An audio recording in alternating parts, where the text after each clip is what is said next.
Da, da, da, da, da, da, da, da, da. Alright. Hello, y'all. How y'all doing?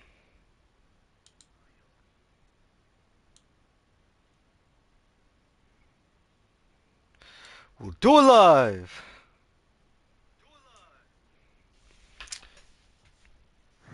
Right. 10 minutes late. Sorry about that.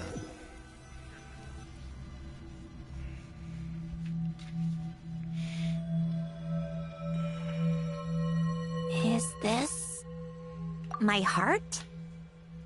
No, it's probably just the result of a lens formula. A space dedicated to resolving anomalies. Huh. But it looks like the walls are all... mirrors? You made it. About time. Is that me? From the past? You just spoke of anomalies. Well, here I am. What happens when emotion contradicts reason? Shall we sit down and talk?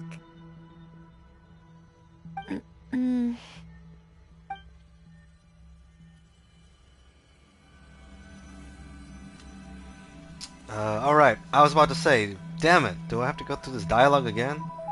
And I'm just like, okay, no, we're okay. So this is where I left off last night for those of you tuning in. Hello, welcome. Thank you for tuning in on a Monday afternoon. Well, not afternoon, noonish or afternoon day, you know. So I hope to provide some entertainment, whether you're at work, school, or just, you know, enjoying your summer vacation. So yeah, here we are. We are doing the Sandrone questline for the new update for Genshin, or the current update for Genshin Impact. We will be finishing this quest, so stay tuned for this. So I won't be talking when there is a cutscene, dialogue, what have you. So yes. So if you ask a question or anything and it's playing during the cutscene, I will probably respond in the chat. But once the cutscene is over or the dialogue, I will respond just through voice. So, what else? Yeah. So, and then after this, I'm gonna take a small bathroom break or whatever. Then we'll jump on Battlefield and hang out for a bit on there. So, I'm currently uploading my Battlefield live stream from last night, and then also I will upload the Genshin one soon after. So enjoy to your heart's content. And what else? What else? What else? Be sure to like, comment, subscribe, follow. Thank you for tuning in again. And let's go.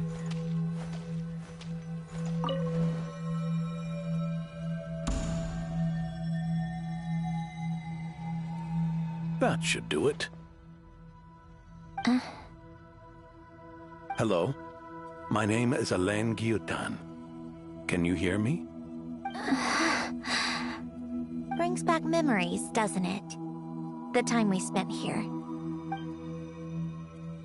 Here. I want you to have this.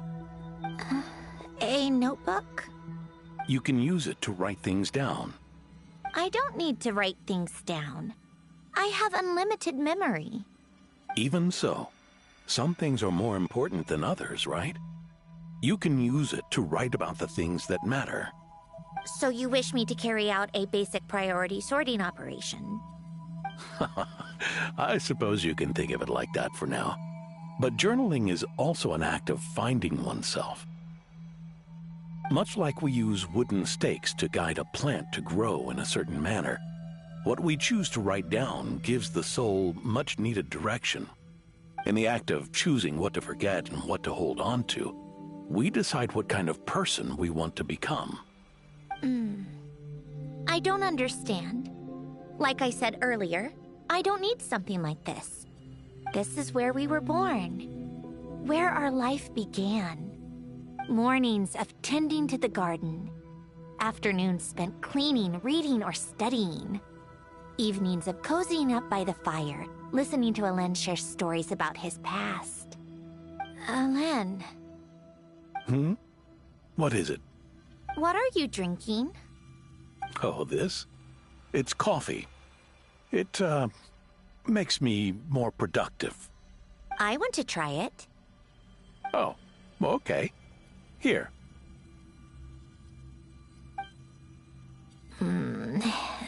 Bitter.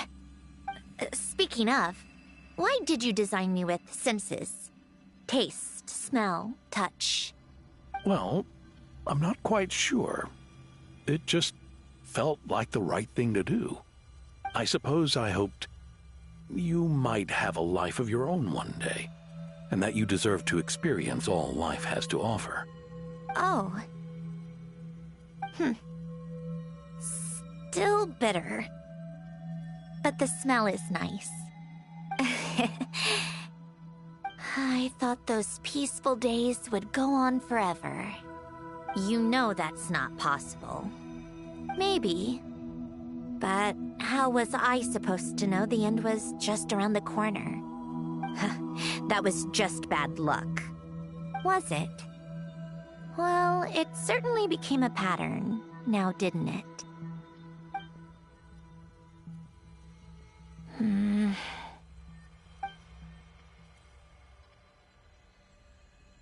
Over time, one of the habits we picked up from Hélène was a love of coffee. We even took to hosting tea parties. A machine acting like a human. Kind of laughable, right? I suppose that's just what I'm used to. Yeah, that's just what we're used to. Hey, this place isn't half bad. Great spot for a party. More and more people seem to be showing up to my tea parties uninvited. Anyone care to explain? Can you blame me? I saw Columbina leading Capitano somewhere, and I had to see what that was about. I had simply asked Columbina where I might find Arlecchino. I have business to discuss with her, and Columbina suggested looking here. Yes. By the way, my profile picture is this guy. So,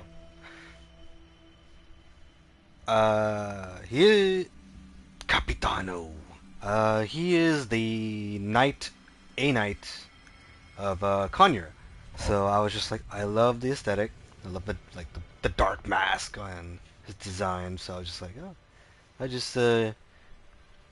I'll use his design as a kind of like a profile picture for now. So, or until I make my own. So, yeah. So there you go.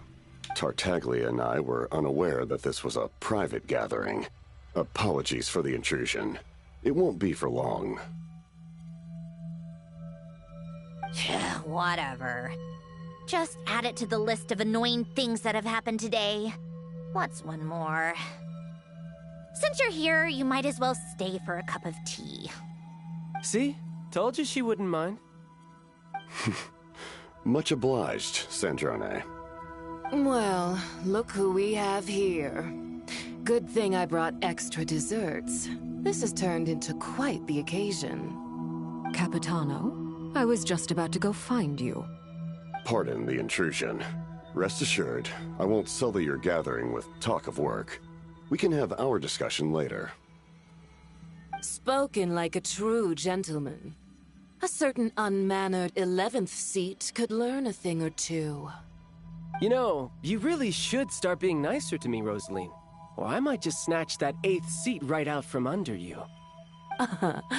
I'd like to see you try. If you're gonna fight, take it outside. The only mess I plan on cleaning up is tea-related. I still don't understand how our quiet afternoon turned into such a crowded gathering. One by one, people just kept barging in. And then, one by one, they left without a word. Yeah, pretty annoying, huh?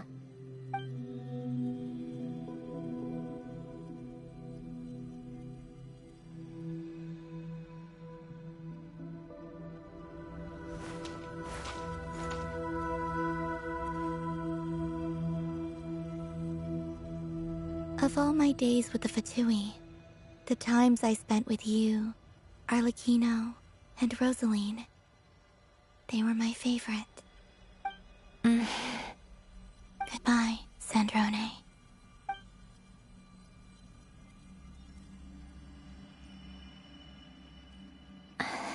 Don't go, Columbina.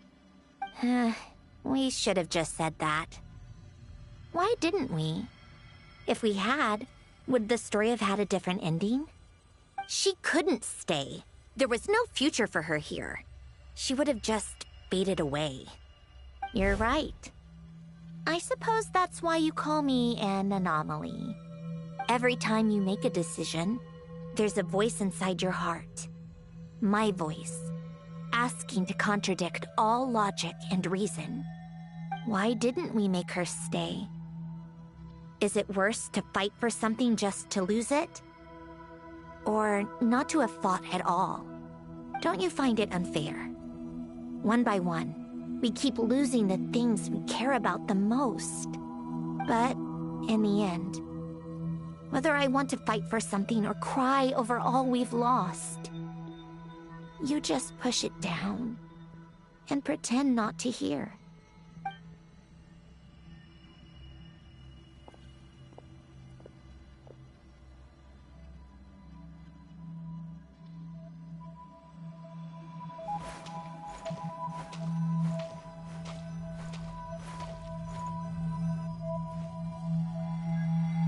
And now, even Polonia, the other half of Alen's legacy, the last remaining member of our family. Even Polonia is no longer with us. I did everything I could, but it's just like Alen always said. Polonia was one of a kind. There was no replicating what he managed to create. Don't you feel like our connection to the past is fading bit by bit? Like, even the things we have left are slowly slipping away. I suppose. But you can't move through life without having to say goodbye. And even as we experience loss, there are always new things to be gained. Ever so logical. What's your take, then? It feels like the more I care about something, the faster the world takes it away. It sounds so stupid, but I can't help it. That's the hand life has dealt me time and time again. Why even fight for something that's just going to be lost in the end? Better to never have had it at all. Better if it would all just disappear. Dark, I know. But the heart wants what it wants. Maybe the stellar linchpin appeared because of me. Because of what I wish for. I don't think so. Yeah, probably not. What an anomaly wants goes against all logic and reason after all. Well, go ahead and do what you came for. You're here to resolve the anomaly, aren't you?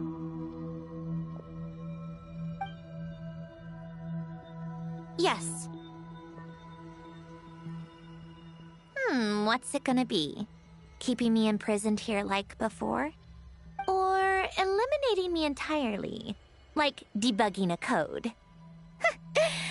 That might actually be a mercy. I don't care. I just don't want to experience the pain of loss ever again. Go ahead. I'm ready.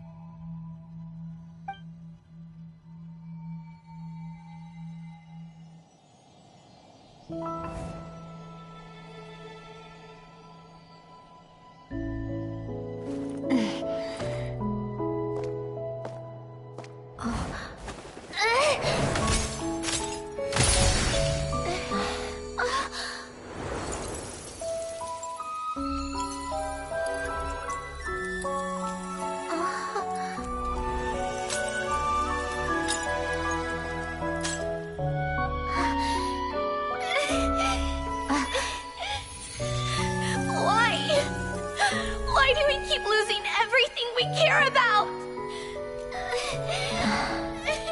I know it hurts, but that's life. I wish... I know. I've always known. Because we've been one all along.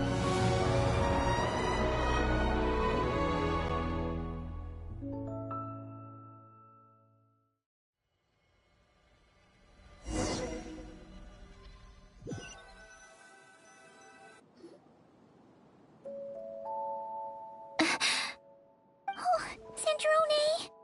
I'm fine. It's okay to cry, you know.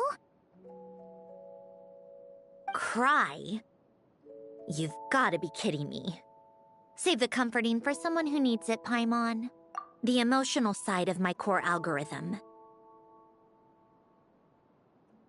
My emotion module has always been fully developed and operational. Elen tried to tell me that too. I've just chosen to ignore her voice all this time. I suppose. Huh. Come to think of it, it's kind of like the aquarium on the ship. The aquarium? The old me took one look at it and saw something I would inevitably lose. So I stopped putting in the effort. Then, one by one, the fish all swam away, and the place became even more bleak and depressing. Pretty pathetic, right? Don't say that! A lot of people would feel the same. It just shows how much you care about what you have. Now? After seeing what you've done with the aquarium, I have to admit, I think it's beautiful. It's like you said, we get to keep the things we gain along the way. And those are things that can never be replaced, because we choose to hold them in our hearts. Well said! Besides, I've already died once. I'd be stupid not to make the most of this second chance. Right! Earlier you, or your inner self, mentioned something about her wish. What was it? You think that's something you can just ask, and I'll tell you. Think again. I may have accepted my emotional self, but I'm not about to go all soft and mushy on the inside and pour my heart out.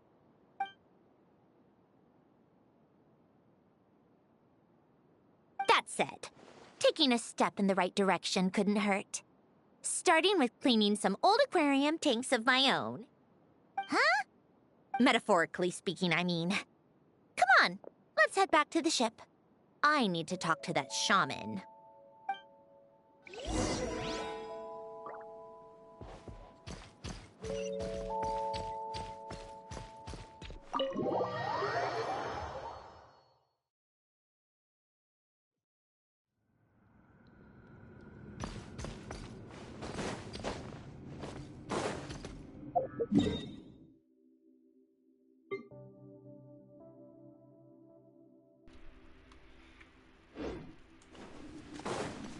Alright, hello. We'll put a pin in this real quick. Let's make a quick side quest real quick. Because I don't like my resin just being capped off, so we'll go to real quick. Add Ast.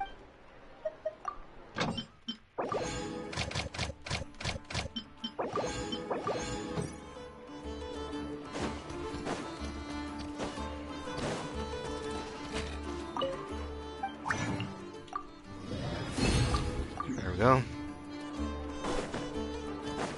Here.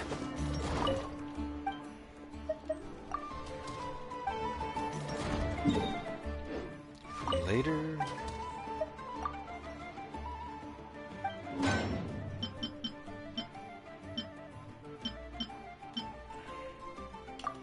Yeah, why not? Why not?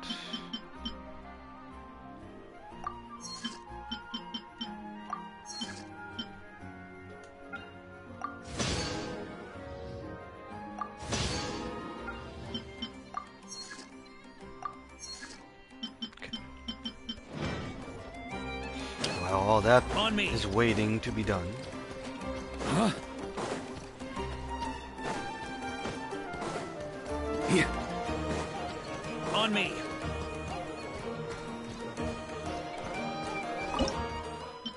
Cook some food real quick.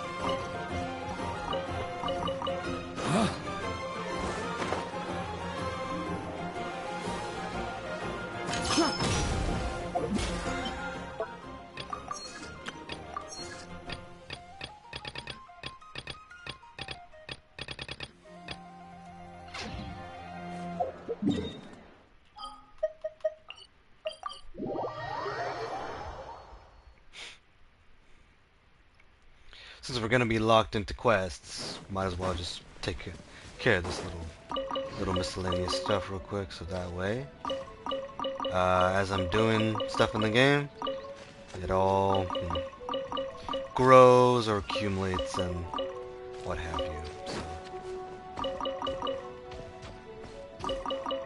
Yes, I still use this old Mondstadt one. Can't be bothered to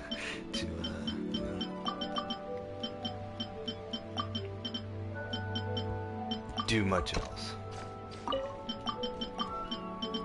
That's something you guys want to see? Let me know.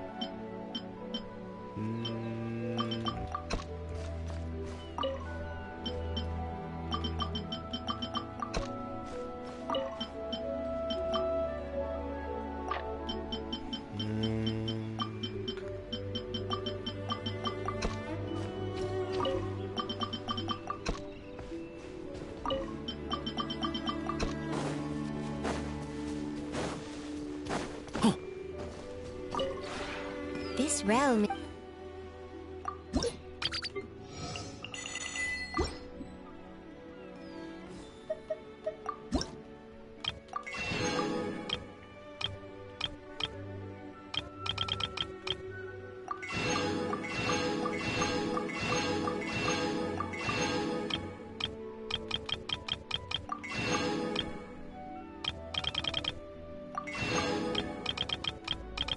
Is everything sitting at 5?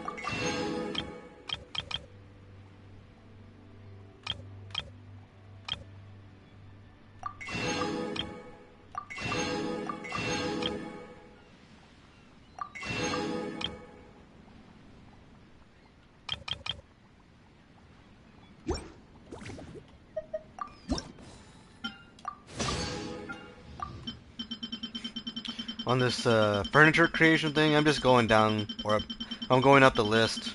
So I'm just building like 10 of everything, and then I'm just moving on. So.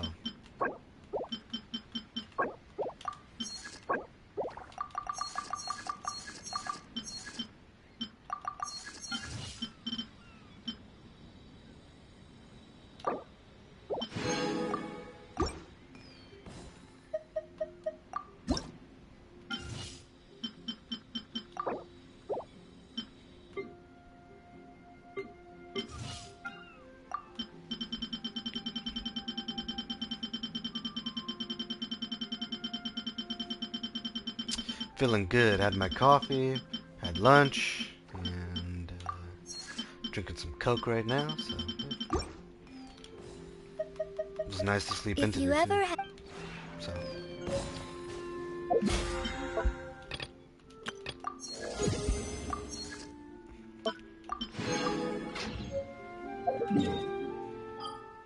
Alright. back to it.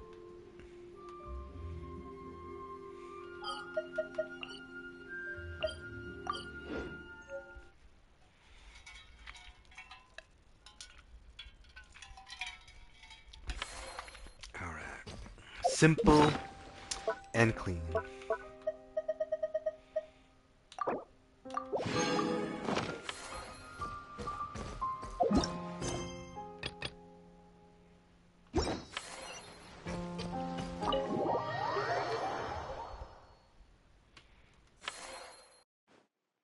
Huh? Resentful lost souls? You couldn't get comfortable sleeping near the Opera Epicles, right? Well, I bet that's why. The Fountain of Lucine is where all the water in Fontaine gathers. So that's where the emotions within the water converge as well. Hold on.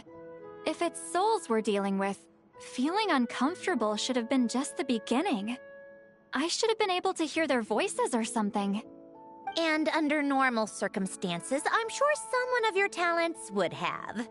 The problem is, these souls are no longer complete. Remind me how they ended up like that again? You mentioned something about them being split apart? Yes, it's called soul severing. Renee of the Nartsitzenkreuz Ordo came up with it. After learning of Fontaine's impending doom, Renee thought if he could find a means for the soul to live on in perpetuity, it might ensure the world's salvation. Soul severing was the first step of his research.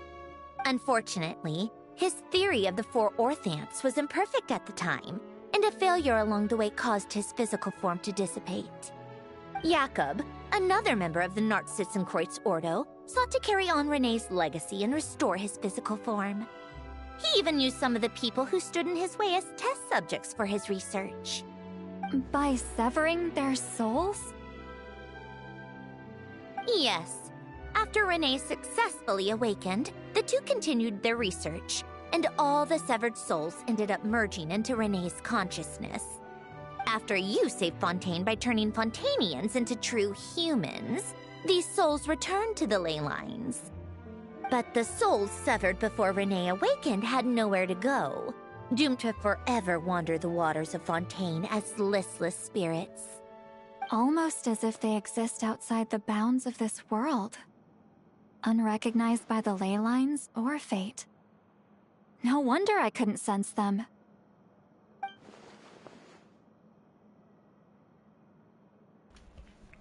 Breaking free from fate was also one of Renee's goals back then.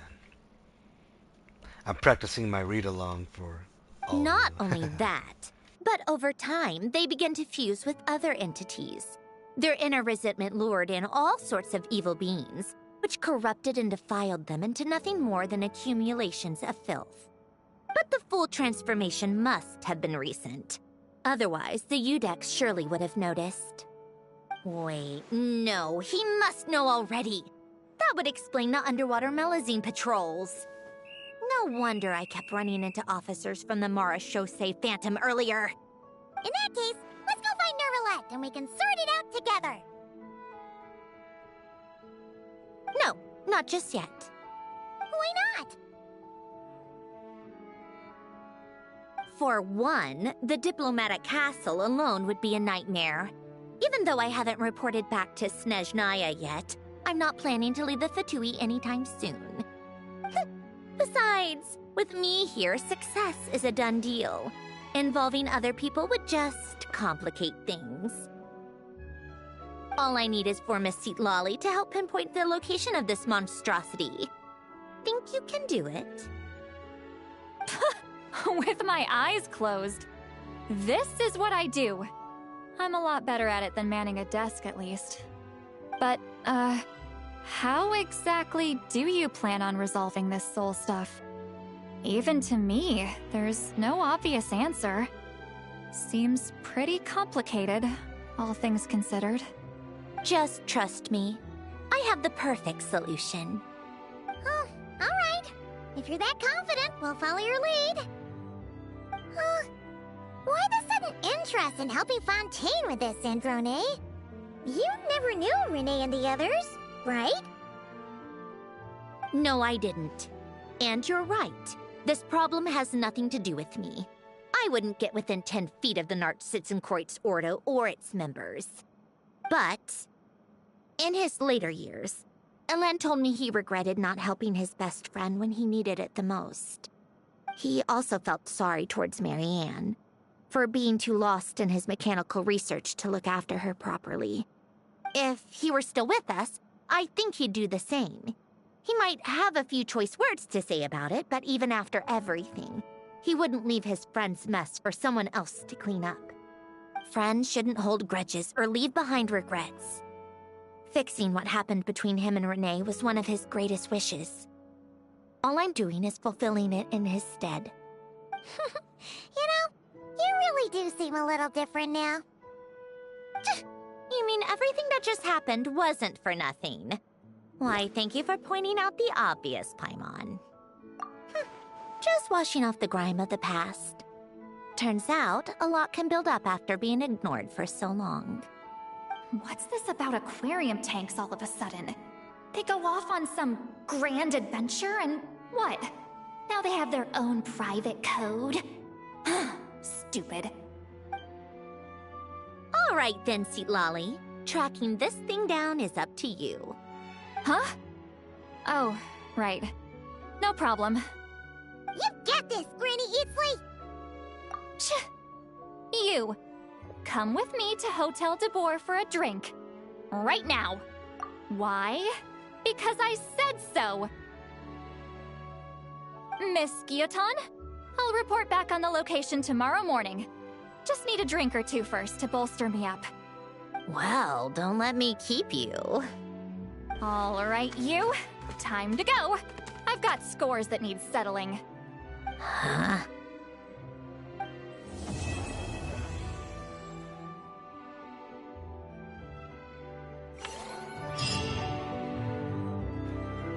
Is it Lolly being a jealous Latina? Of course. Yeah. Listless, abandoned souls. An accumulation of resentment and filth.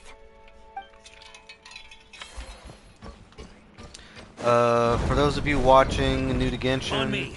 if you didn't know, that land is like based off of like indigenous cultures, so it's like Africa, South America, like kind of like the Indo-Pacific, I think. I don't know, don't quote me on that one in particular, but yeah. So there's supposed to be all that, so.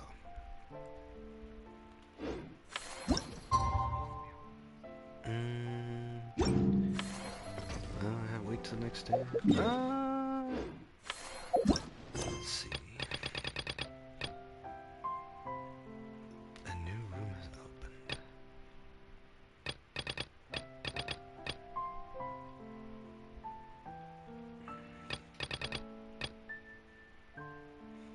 Oh. We are definitely finishing this frickin' Durin quest, man. This is a frickin'... This quest is dumb. At least the whole time-gated bullshit, so... We'll be doing that as soon as we're done with this shit, so... Weapons need regular maintenance. Take good...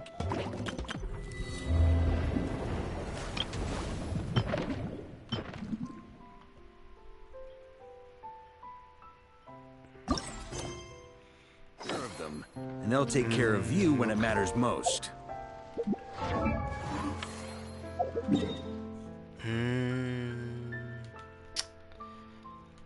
Bear with me, guys, because I'm trying to level up El Chevier, or whatever her name is, the chef? Chef girl? Escovier. This girl. Sorry. Off to the freezer!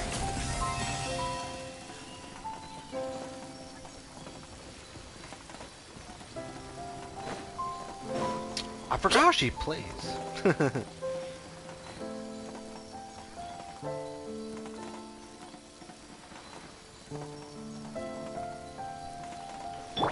Here. Here. A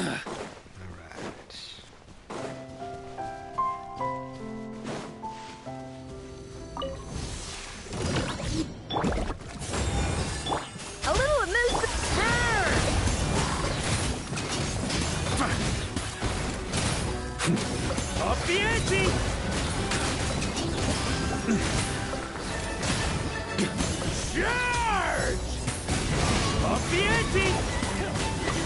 Oh yeah, much better.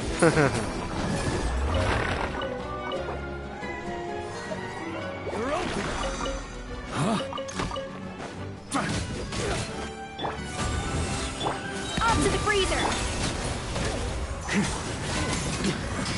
The hunter becomes.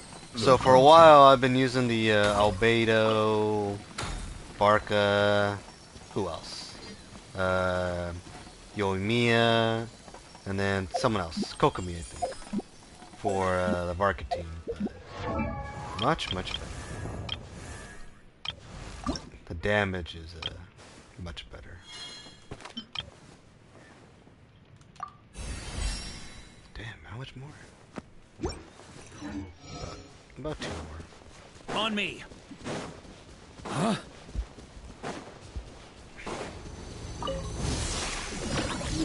I think not. A dash of frosting!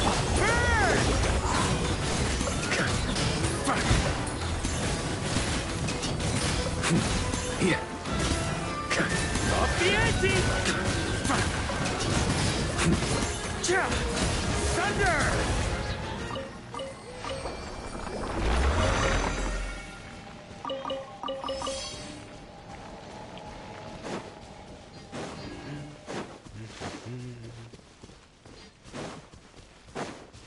On me. Be gone! A little emotion! Go, Lumi!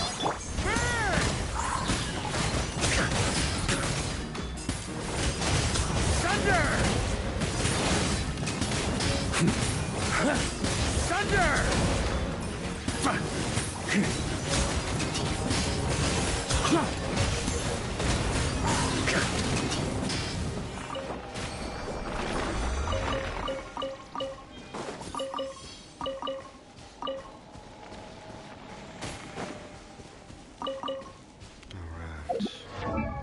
We should have enough.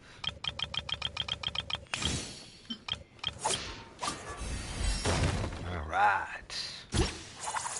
Oh wait. Fuck.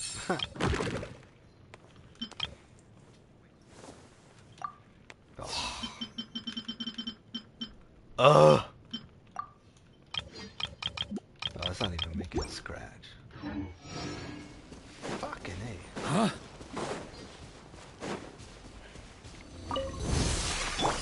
I think not. A dash of frost!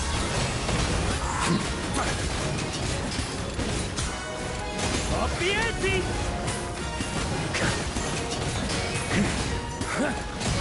Thunder!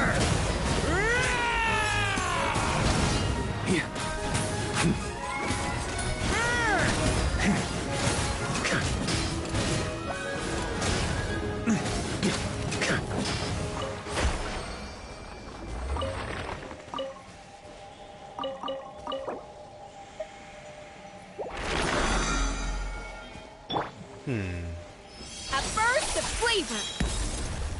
Alright. Healed her. Alright, cool.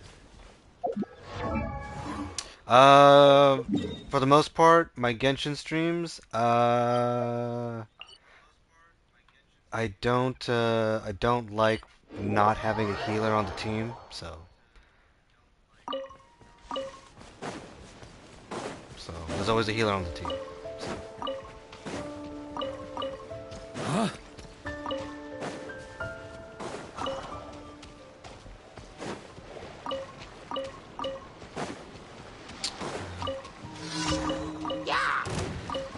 I'm just doing the quick thing. Up to the freezer!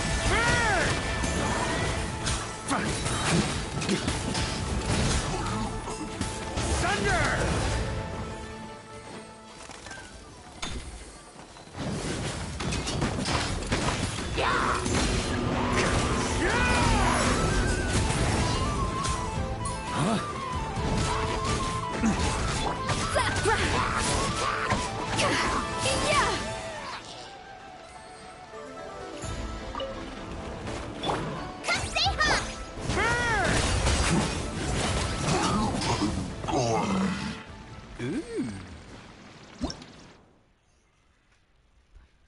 Geo meets Hydro, certain other conditions are met. A special lunar crystallization reaction occurs, and 3 moon drifts will appear near the target. Triggering the lunar crystallization reaction 3 times will initiate moon drift harmony, which deals geo damage to nearby opponents. This damage can trigger critical hits, and the damage dealt is based on all characters who have applied elements during the reaction. Cool. That's one of the reasons why I wanted On me. Linnea on the team, even though Linnea is like super weak. So actually, let's check her out. And she doesn't have 2 or she's missing shit. What is this? I haven't explored like the new area enough to like get those materials, so we will be getting there. So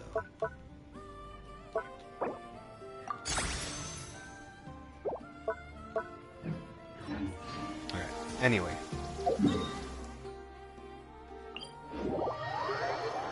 let's quickly do this. We march on. Yeah.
Just a quick thing.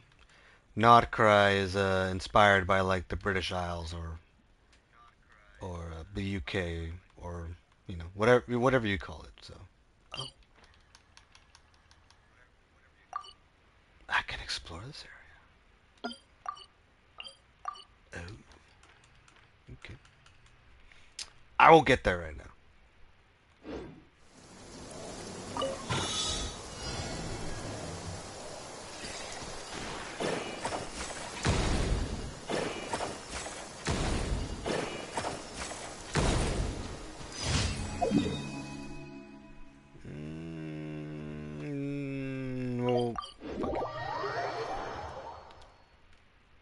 Stop. Add Astra. Thank you for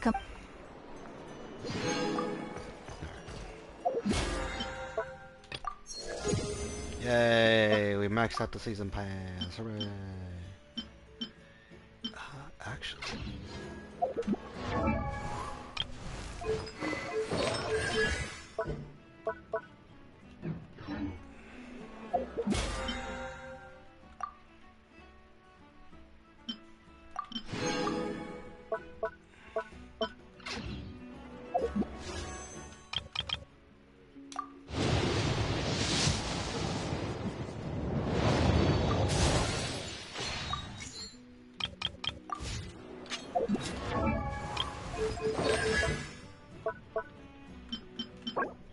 I'll be fighting Totori later. Okay. Back to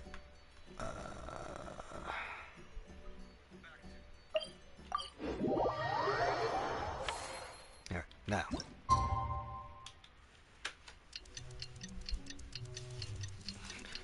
We could have waited legitimately, but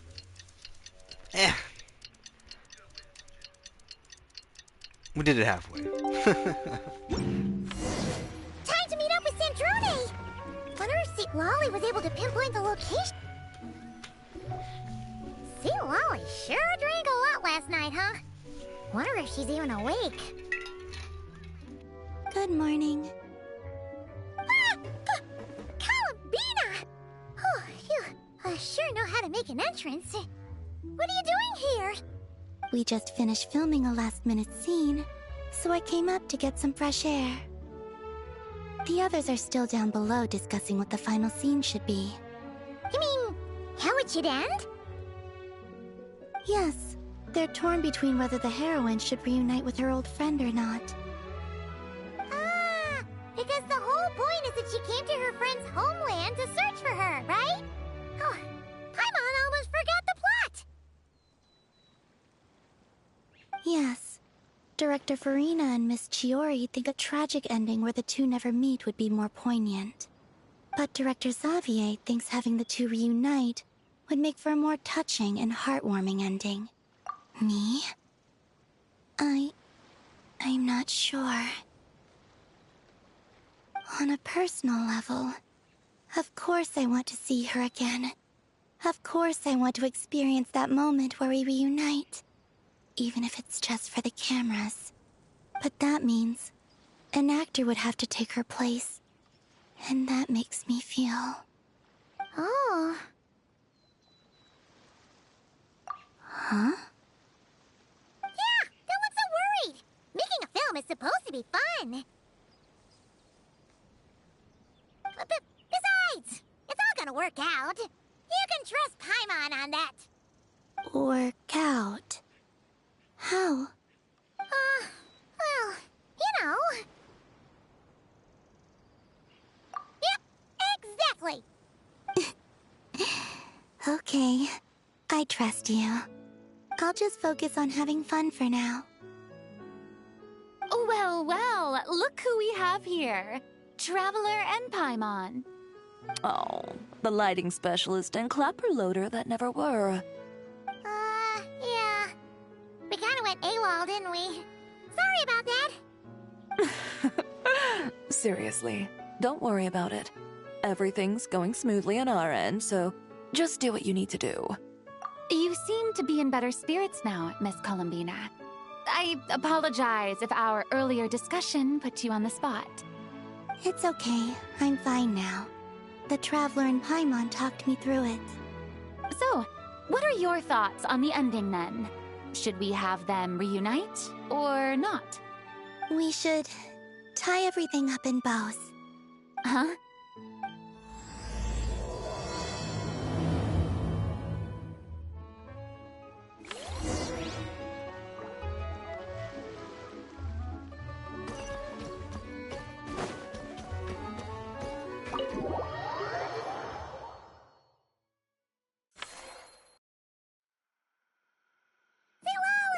We're here! Oh, right on time. Well, yeah. We weren't the ones who drank our weight in alcohol yesterday. What? Are you suggesting Granny can't handle her liquor? It takes a lot more than that to get me drunk. Really? 'Cause, you stopped making sense after a while. Did I? Huh. News to me. I didn't say anything too crazy, I hope. Let's see.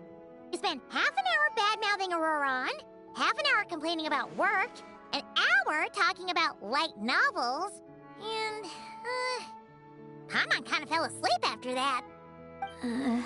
Are they gone? Oh, the crew? Yeah, we bumped into them on the deck, but they just left. Wait, but now that everything with your core is sorted out, what's stopping you from seeing Columbina? She misses you a lot. I just want to deal with this mess first. Besides, this is a perfect chance to make her jump for once. I have to plan it out more. But enough about that. Were you able to pinpoint the location of our target? Of course! When Granny Eatsley promises something, she delivers. Great, let's see. The Morte region. Oh, wait, this is the Tower of Gestalt. The place the souls were severed. Is that the source of the resentment? Or is it the Narcissenkreuz Ordo in general? Let me come with. This thing's movement isn't fixed. If it's not at this location when we get there, I can use a ritual to summon it. You've already gone to more than enough trouble. I don't mind. These old bones have nothing better to do anyway. Summoning a spirit isn't going to do me in. Besides, if I don't go, they'll just have more inside jokes I can't join in on. All right then. I appreciate it. There's no time to lose. Let's head out!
Alright, sorry about that. I had to step out for a bit.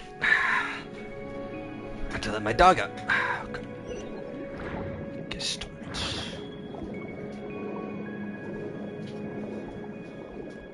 Just keep swimming, just keep swimming, just keep swimming, swimming, swimming. What do? We swim. Huh, no sign of it so far. Should I start the summoning ritual? Let's drain the water from this floor of the tower first. It'll make it easier to move around. Wait, we can do that? Of course. Alan and Renee both saw the future that awaited Fontaine, and even shared a few methods for waterproofing buildings. The principle behind it is... not important. Just unlock the mechanisms in the order I tell you.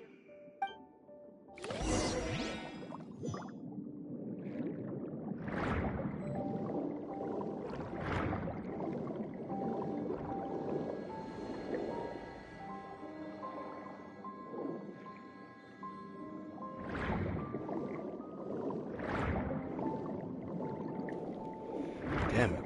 I had to find the fish.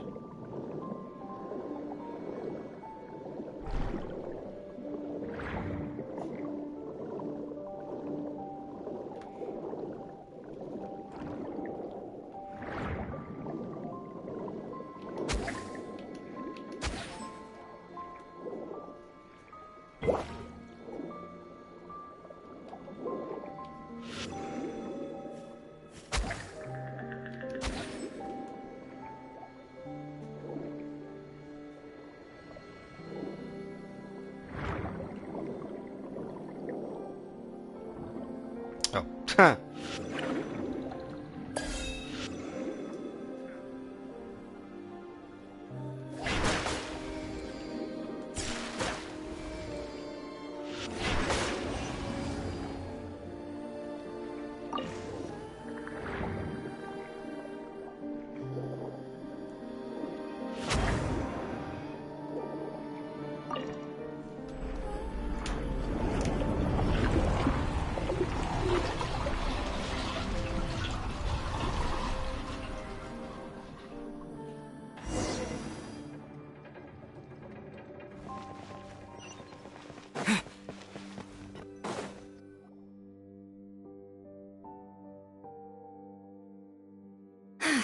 Ready?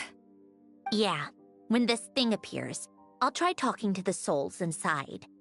But more than likely, they've already been driven to madness. If communication fails, we'll have a battle on our hands. In that case, Paimon better find a hiding spot.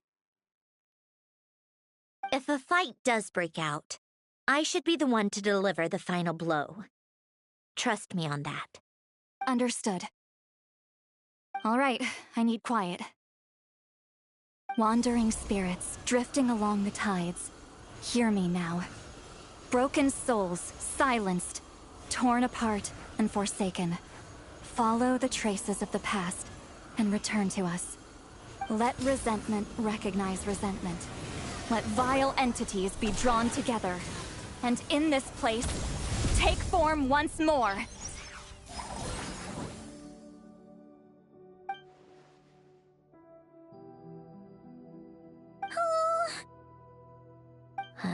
What now? Is that it? This is exactly why I deal in math, not magic. How are we supposed to know what stage the spell is at? It's like there's no logic to speak of. Mechanical science is so much easier to...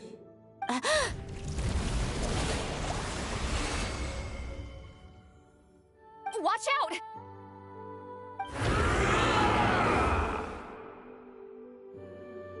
Hey, you!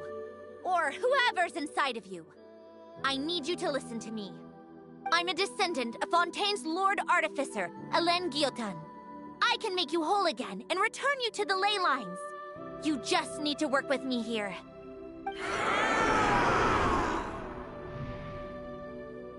Centroni! Looks like talking this out is off the table. All right, plan B. Time to blow off some steam.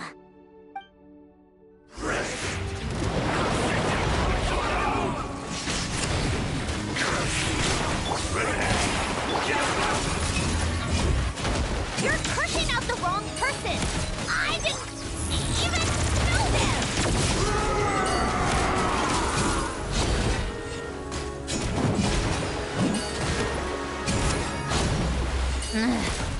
Get to work!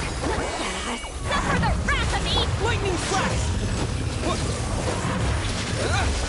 Come on, keep up.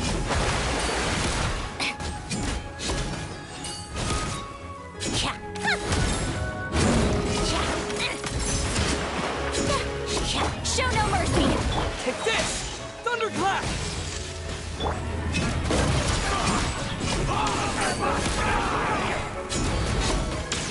Most of them already did. But you still have a chance to return to the ley lines and reunite with your family. Just work with me here!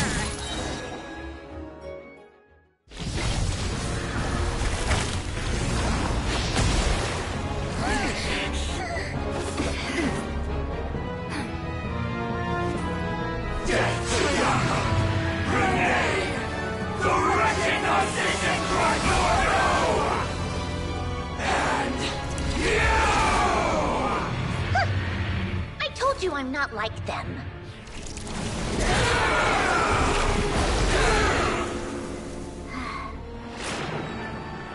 I'm stronger. Inverted. World formula. Reversion.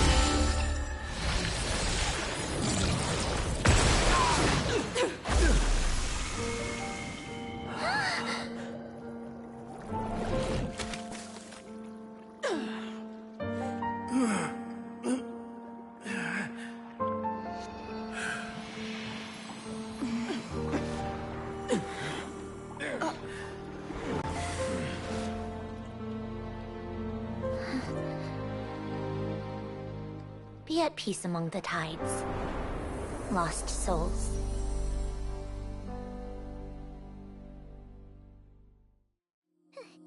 Is it over? Yep, told you it'd be a piece of cake. How did you do that back there? That creature was nothing special. Add a bunch of souls with nowhere to go, a touch of malicious energy, a few impurities, and a whole lot of resentment. And that's what you get. All I did was separate the original souls from the rest of the filth, allowing them to be accepted by the current rules of the world. The principle behind the world formula is divergence. Starting from a point of origin, it deconstructs and reconstructs the possibilities of the world to find certain answers. So, it would follow that reverse calculating the world formula allows us to achieve convergence and restoration instead. Using a numerological array, I was able to do just that.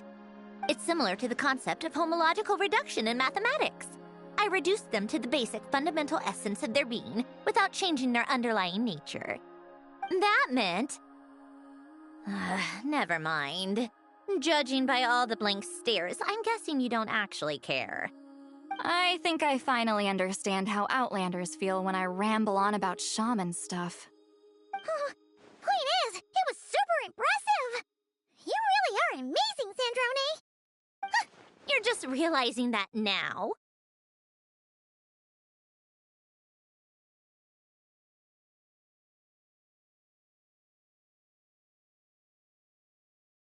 Ahem. Enough about that. We should get going. I'll go reset the mechanisms inside the tower. See you back on land.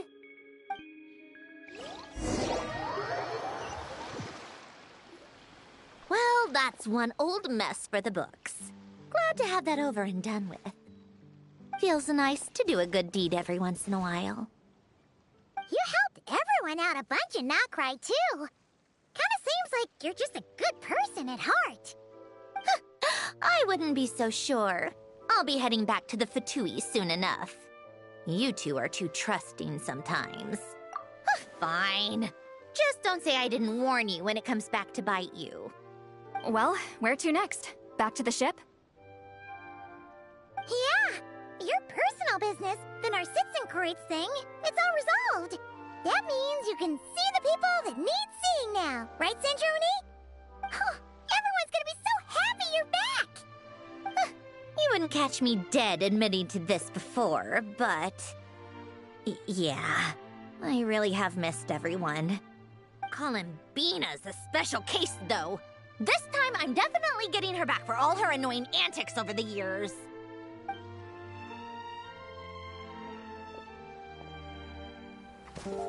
She'll sense me coming from a mile off. How am I gonna...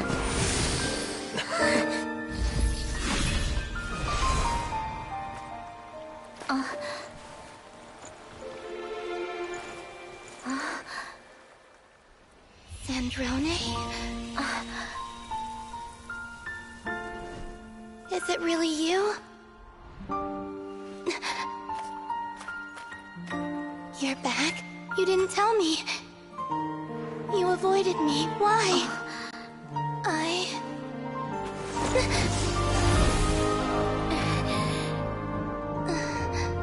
Sandrone? Now we're even. I missed you so much. That makes one of us, idiot. I'm here, Columbina.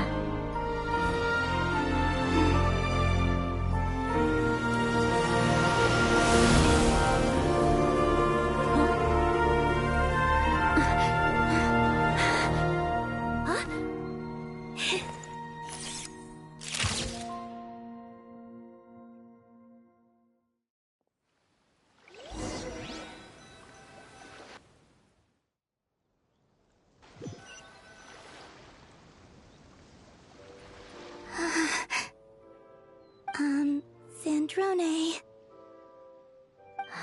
Don't ruin the moment.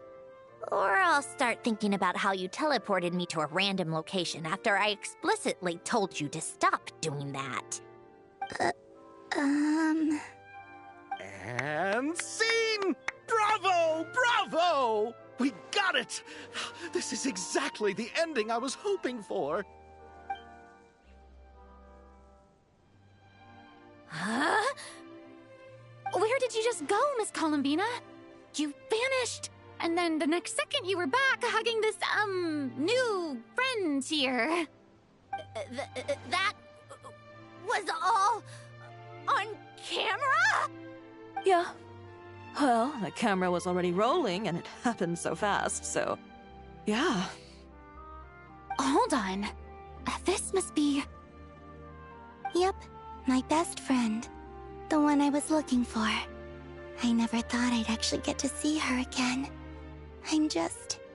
so happy. Plus, the film got a happy ending too.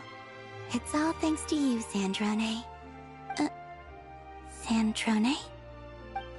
You couldn't stop being annoying for 1 second? Columbina! Ah!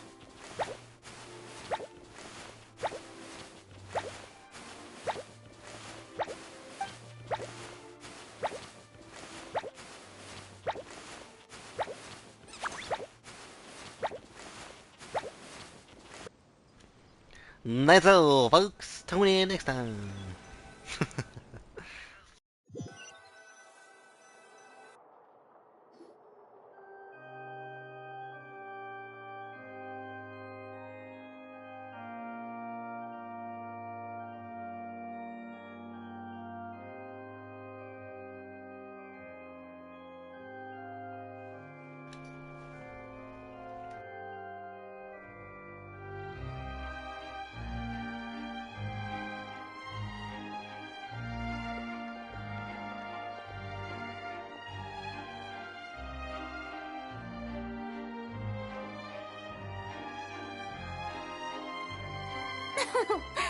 As expected, going to the opera house is the true way to enjoy a film. You get to see the audience's reaction in real time, too. The ending seemed to be received quite well. Paimon can't believe you let us include that in the final cut, Sandrone! You even agreed to help us reshoot a couple of shots. Thanks a million. Most of it was caught on camera already, so it's not like I had much of a choice. Besides, the film I'm in is going to be anything less than perfect. What are you laughing at? Nothing. It was just interesting to see us on screen together. I'm glad this moment is going to be preserved forever. Just a pity we didn't take home the Farina Award this time around. Well, artistic films can rarely compete with commercial ones. You should have prepared yourself for this the minute you changed the script. True. Oh, did I hear someone mention the Farina Award?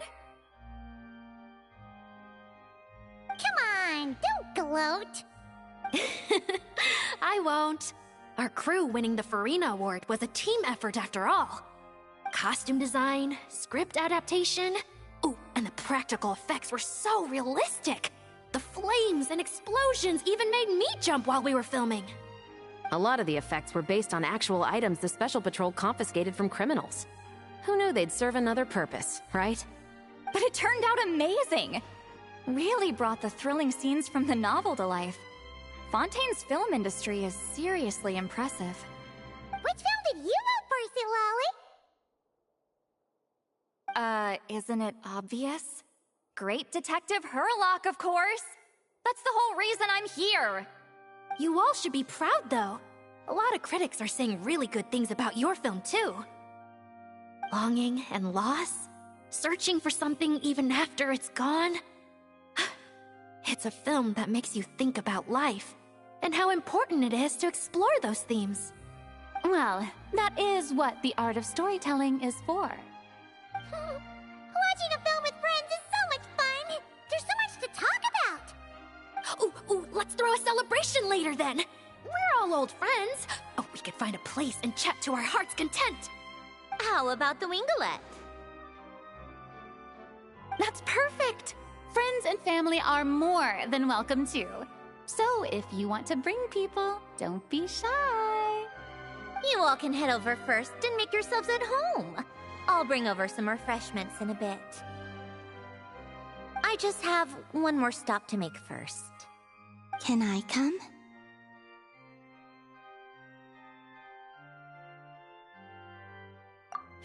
Fine. Not like you'd listen if I tried to stop you.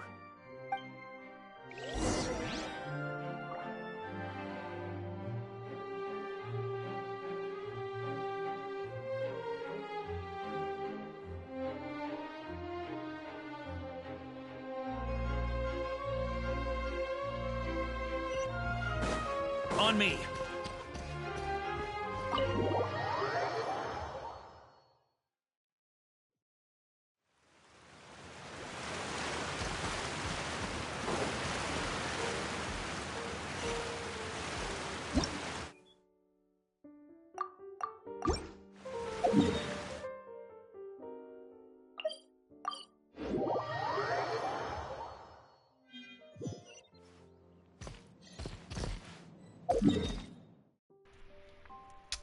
I overshot it.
Yes. Here lies Lord Artificer, Elaine Gaeltan. This is his grave. Oh. I'm sorry, Ellen. I'm sorry this is the first time I've been back since leaving Fontaine. I should have come to see you more often. I got your gift. I even cleaned up one of the Nartsitzenkreuz Ordo's messes along the way. Our home is just as quiet and warm as it always was. The flowers in the garden are still thriving. I'll make sure to tend to them more often from now on. Polonia received irreparable damage in battle. I should have taken better care of your invention. I'm sorry. Polonia was family to me. Just like you. You always said I was a fast learner. But I'm not so sure. It took me far too long to learn the things that truly matter. I never said this to you back then, but... Thank you for creating me. For giving me the chance to experience life. Being your family meant everything to me. Absolutely everything. Can I say a few words as well, Sandrone? Don't need my permission. Hello, Mr. Guillotin. I'm Sandrone's friend. You don't need to worry. Sandrone is doing great. Not only is she a brilliant scholar, she's made a whole bunch of friends, too. And she takes great care of them. As if... She'll never admit it, but she's always there when her friends need it the most. I wouldn't even be here without her. So, if she ever needs help, her friends will be there in a heartbeat, including me. That's what best friends are for. Columbina. What else? Oh, she likes drinking bitter coffee, listening to piano music when she can't sleep. Turns out she even likes giving hugs. No, wait! Don't tell him all that! Huh? I don't understand. I didn't think you'd want to hide things from him. Well, yeah. But there are still things I don't want to say. Okay. I'll come by myself and tell him for you then. That's not what I meant! Alright. Enough with the speeches. If no one has anything else to add, let's just leave it there. Should we say a few words too? Kinda seems like Columbina said it all. Oh, great idea!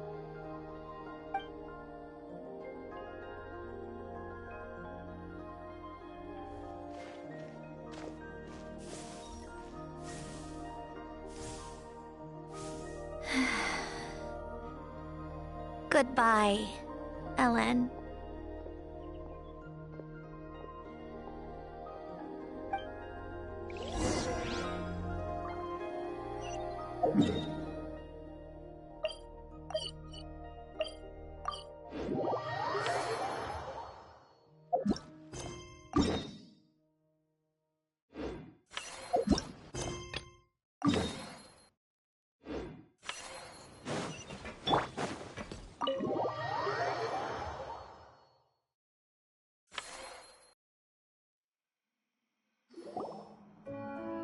You made it!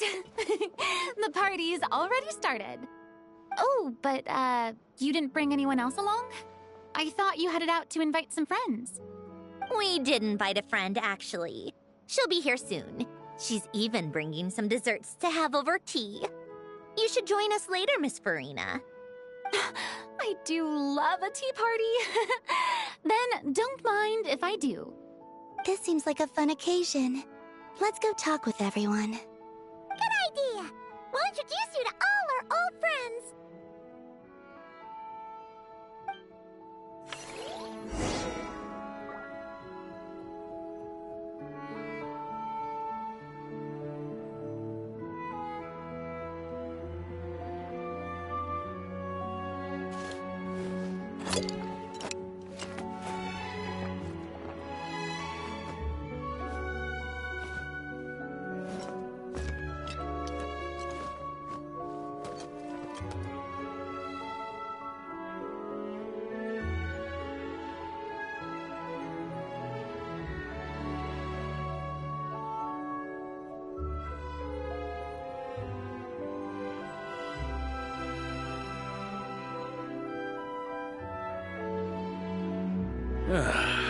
Sure feels good to get away from my desk.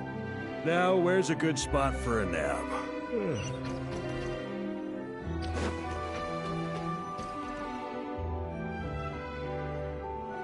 Wait a second! Mr. Baptiste and Veronique! You're here! Friends of yours? Veronique is the prop manager for Musketeer Pictures, and Mr. Baptiste is the author of The Two Musketeers. Yeah, former prop manager. Now we're just two criminals serving our time.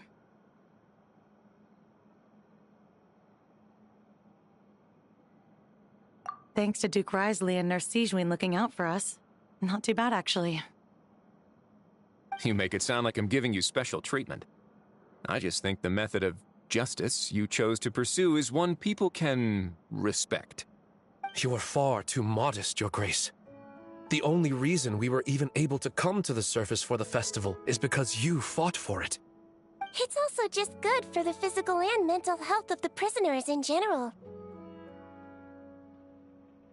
Anyway, I suppose I have you to thank for keeping the Winglet in such good shape. I never knew she could look so striking. I didn't do anything special. It was mostly the Traveler and the others. Don't sell yourself short, Miss Guillotin. You are the current captain, after all. In light of that, I have to ask, do you mind if I leave up some of the installations so the people back at the fortress can also enjoy the aquarium? Huh? Like I said before, I just think it would be good for the inmates who clean and maintain the Winglet to see their work put to good use. Besides, maintaining an aquarium is sure to be a lot more interesting than scrubbing rust off the walls and deck. Of course I don't mind. I'm grateful you even want to keep it. Great. Then it's decided. That's amazing, Sandrone. We should go hang out at the Fortress of Meripede later, then. You do know you just invited me to hang out in prison, don't you?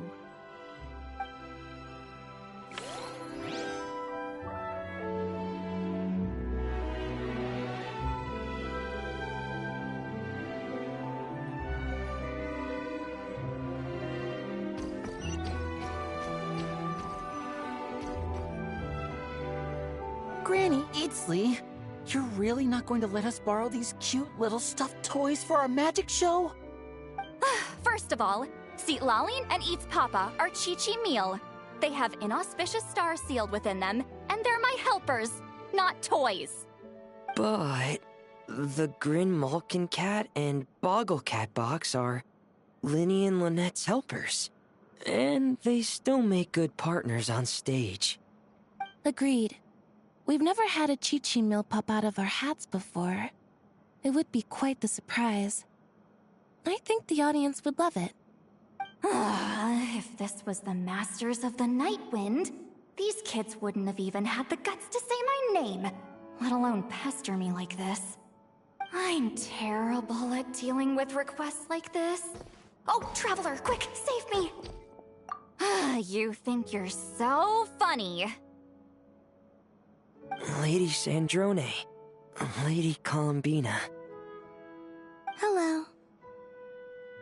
Don't look at me like that. I don't have any mechanisms for you to break. Don't be fooled by my sister's demeanor, Lady Sandrone. She's just as delighted as the rest of us to have you back. Well, I suppose when I'm not so busy, I could find some time when Arlecchino is around and bring over a few gifts to the House of the Hearth. You're too kind, Lady Sandrone. I'm sure just your visit alone would make Father more than happy. I just need to borrow them for a bit. I'll pull them out of my hat, give them a quick hug, then give them straight back. When did hugging become a part of it? Oh! I could lend you Pear, so you have something to hug in the meantime. He gives really good hugs. I don't need something to hug in the meantime. The issue was never the hugs. How about this? You can have 2 VIP tickets right next to each other. Excellent view. Right next to each other?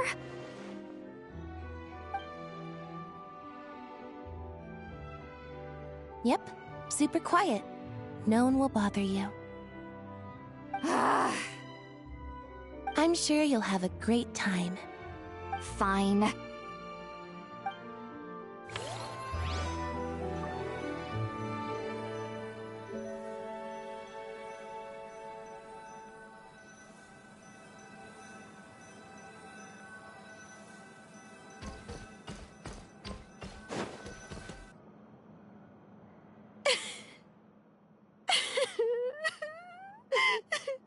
What a dream come true! For once, it all worked out! I can die without regrets! Let's not get too ahead of ourselves, Director Lapine Pauline. What was in that piece of cake you just handed her, Escoffier? Maritime flowers, eggs, flour, same as all the other pieces. What, you think I tampered with it? Playing a detective in real life now too, are we? Oh, it's so delicious! I'm so happy! My life has peaked!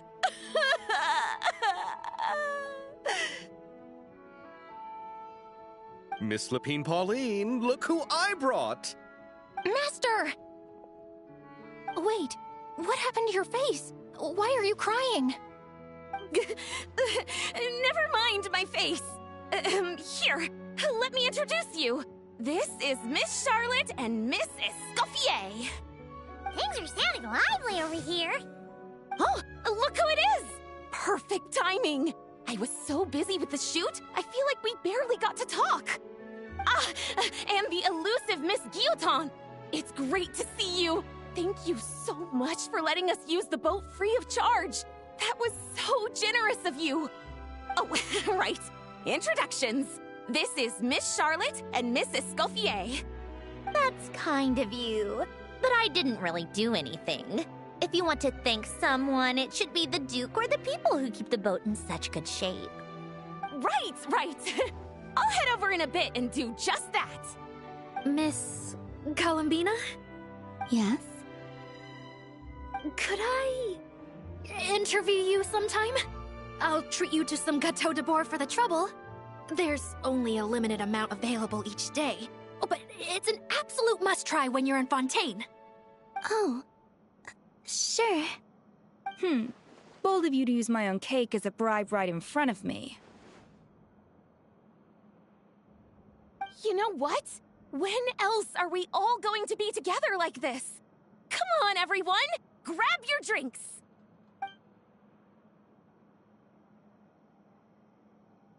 Are we going to toast? Yup! Come on, come on, come on! Sante!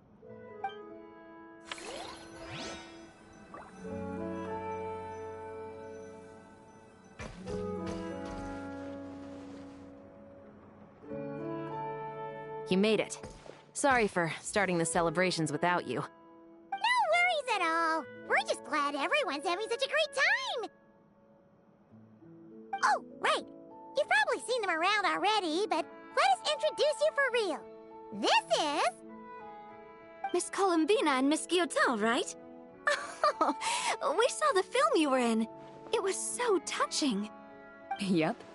This one started bawling her eyes out right next to me in the theater. I know. I didn't bring nearly enough tissues. Thanks. We saw your film too. I memorized all your names. Oh, guess we can skip the introductions then. Our effects were pretty over the top, right? Some of the extras in the big scenes were actual members of the Spina di Rosula. So basically, your contribution was creating realistic-looking chaos. That wasn't the only realistic aspect. Miss Chevres and Miss Emily were also kind enough to lend their expertise on criminal investigations and forensics. Oh, it was nothing. I was just honored to take part and help out. Wow! No wonder your film turned out so good. You basically had an expert in every field. Talk about a stacked crew. Oh, speaking of, want to join in on a round of tabletop troupe later, Miss Columbina and Miss Guillotin? I mean, what better place for a party than a party? Here we go again. That sounds interesting. Yes! Persuasion successful! What about you, Miss Guillotin? I guess one round couldn't hurt. Critical success!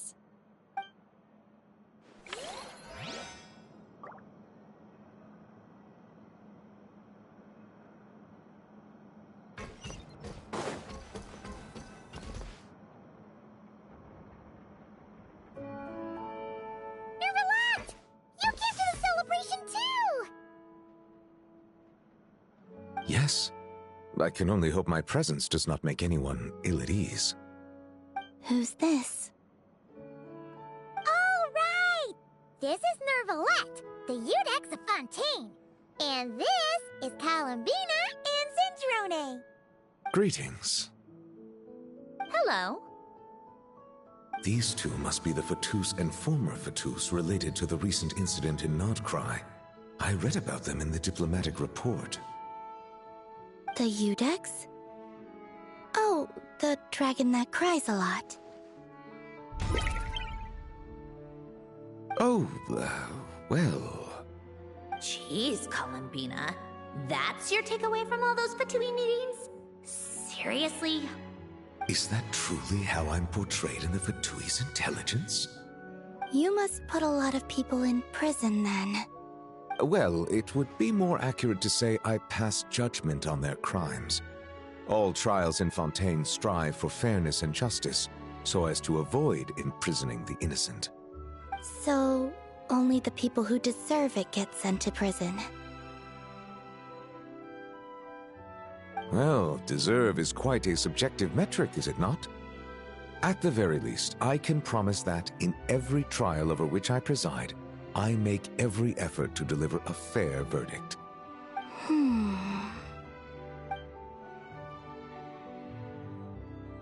Yeah. Oh, for the love of... what is she doing now? You seem like a good dragon. Not the kind that throws people in prison for no reason. I think we can get along just fine. Thank you? Then she punched me because... Oh, sorry, Nervalette. She thinks that's a sign of friendship. Where does she even pick up weird habits like that? Ah, I see. I believe I have observed people on the streets of Fontaine expressing affection in a similar manner. I suppose I now know what it feels like. Yes. Quite, abrupt. You know, these two are surprisingly alike. Oh, looks like Arlecchino's here. Come on, Columbina. Let's go have ourselves a tea party.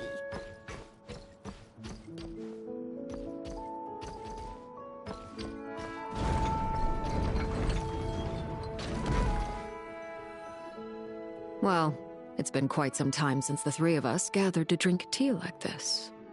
Yes, but your tea is as good as ever, Sandrone. Of course it is. The pastries you brought aren't half bad either, Arlecchino. I'm glad to hear it. Are they to your liking, Miss Farina?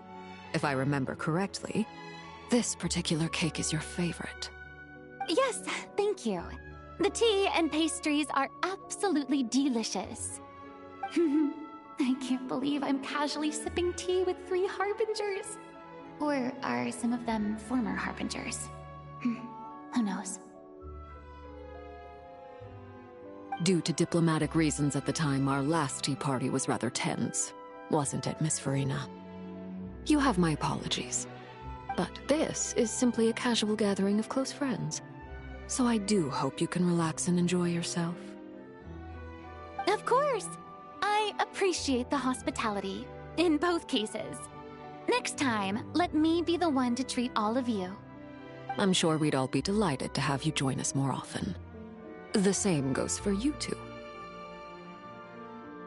Of course we should do this again! We've all been through thick and thin together by this point. This is nice, Sandrone. It reminds me of the happy times back in Snezhnaya, when things were so lively. Yeah. To be honest, I never thought these gatherings would feel this lively ever again. Well, I think I speak for all of us when I say we're truly glad you're back, Sandrone. Me too. I've realized that holding on to what matters doesn't just mean protecting what you already have. By reaching out and striving for something new, you can gain much more than you think. No, that certainly doesn't sound like something the old you would say. Well, I'm only going to say it once, so don't get used to it. Who knows? Perhaps your tea parties will only get livelier from here on out. Once you return to the Fatui, we'll have more opportunities to keep in touch in any case. I want to spend more time together too. But I don't want to go back to the Fatui. Well, Notcry isn't too far from Snezhnograd. It shouldn't be hard to find a place where we can all get together. Oh, and then I can sing for you. Or put on some of your favorite music. Just like the old days. Speaking of music, I spotted a mechanical piano below deck. Is it yours, Miss Guillotin? Yes. Reclaimed, I suppose you could say. Why don't you play something for us? Huh? In front of all these people? Yes, why not? You play so well. Yeah, come on! Just a little, please? For the love of... Fine! One piece, and that's it.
Musketeer pictures. Everyone ready? I'm not sure I should be in this one. Of course you should.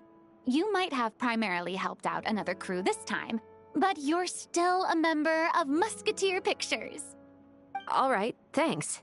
I'll still stand a bit off to the side, though. Can I be in the picture too? Of course, Miss Veronique. I would have loved to have you in the last one, too, if circumstances had allowed it. Thank you, Director Xavier. Do I really have to be front and center? You're one of the lead actors! Of course you do! Nervous, Sandrone? No. All right, look at the camera. And 3, 2, 1. Musketeer Pictures!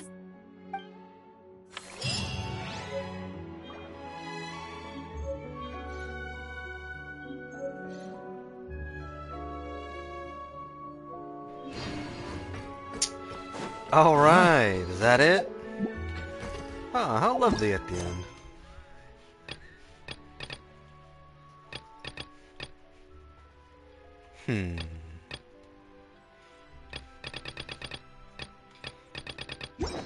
That's it, huh? Okay. Well, thank you all for joining me for that quest. I thought it would be longer than that. I guess I would have to explore the moon.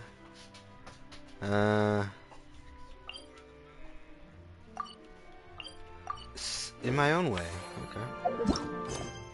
Well, I guess we just jump on straight into Durin quest. So let's get to it. So this is the other Durin, huh? If this had been the dragon that ended up being revived in Mondstadt, there's no telling what kind of calamity that people would have had to endure. So, if you think about it like that, Durin's actually a hero. No, I'm just a little envious, that's all. Not everyone gets a chance to be a hero. Actually, most of the credit belongs to Albedo. Then again, barely anyone even remembers you at this point. So I guess there's not much left to envy. Ah, so you three still remember Durin. Looks like the memory loss hasn't spread to close friends. Yet. I guess that means my memory of you must still be complete as well. Albedo. You're finally here! Oh, boy, do we have a whole pile of questions for you! Oh, you're here too.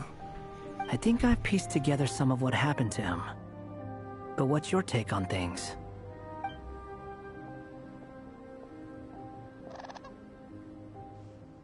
Master Jean filled me in on what happened, and I've got a few theories. But let's get on the same page first.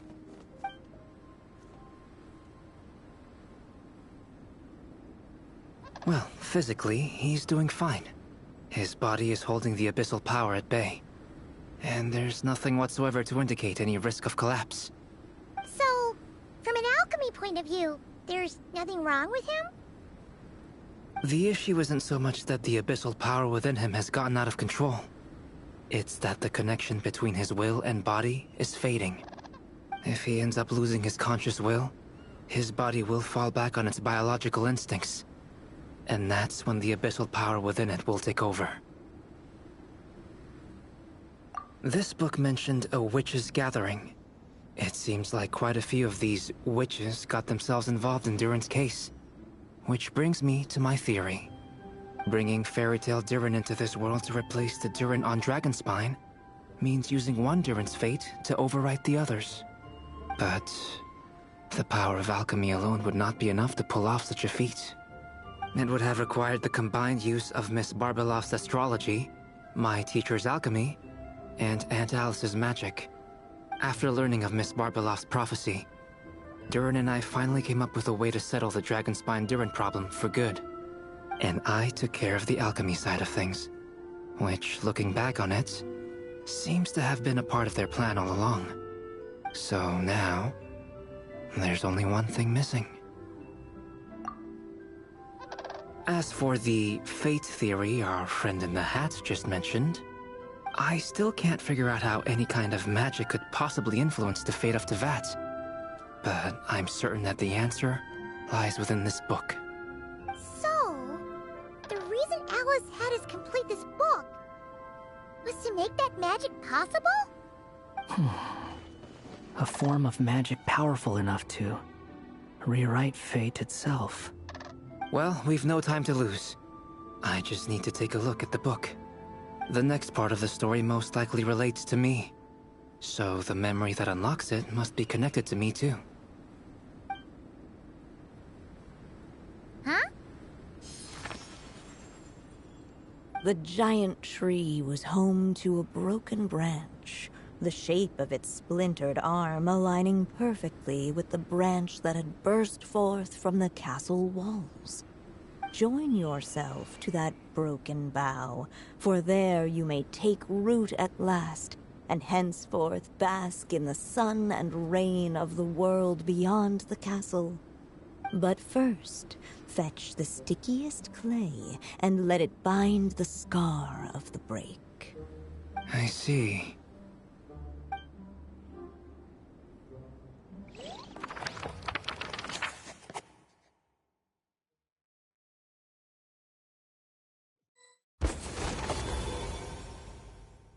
Guided by the breeze, the little dragon arrived at an alchemist's workshop.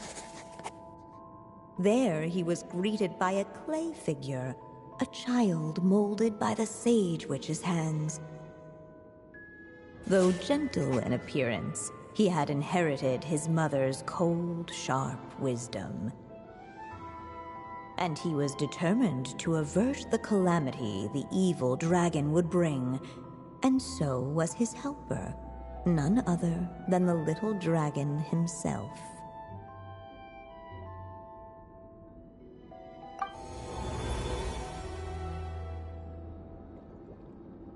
What is this place? It looks like it's modeled after an alchemist's workshop. Or rather, a cliched stereotype of one. Albedo? Hold on. Why do I look like this? Oh, yeah! We forgot to tell you. Basically, the characters in the story are reflections of how Durin sees them. At least you're still human-shaped? Well, since Cat Guy has taken on a different appearance too, that must mean the two of us are both characters in the story. But you, Paimon, and Durin haven't changed at all.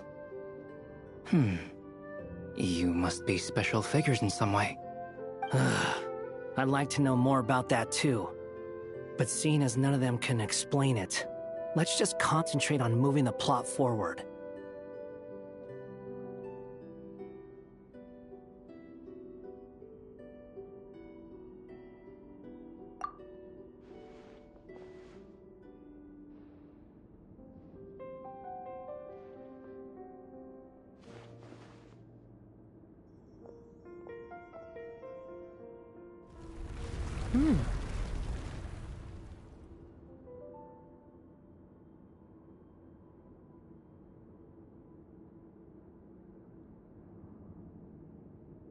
And just like that, the group stumbled upon a hidden passageway. Intricately crafted, it seemed to lead them towards another exciting chapter of the tale. Come on! What are we waiting for? Next chapter, here we come! Ouch! But this was a chapter that had not yet been written. Ahead of them was a storyless void, and they could go no further. What? Then what's the point of having a path here?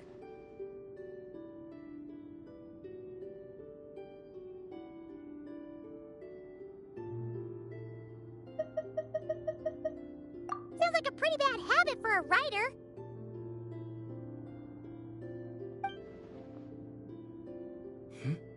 Over here. I found something. What the clay figure found was none other than the evil dragon's heart itself. Though the creature had perished long ago, its heart was still there. pulsing away and growing warmer with every beat. And the clay alchemist knew what it meant. That the evil dragon would return one day, just as the prophecy had foretold. Yet, guided by his mother's wisdom, he foresaw another fate. If only the alchemist could bestow this heart upon the little dragon, he might be reborn in the evil dragon's stead. Only then would the evil dragon's heart grow still, and the little one inherit its tale. Sounds like this chapter's about Albedo bringing me to life? If that really was the solution, though, this would have been over the minute I finished the transmutation. So why is Durin still being forgotten? There has to be some other reason.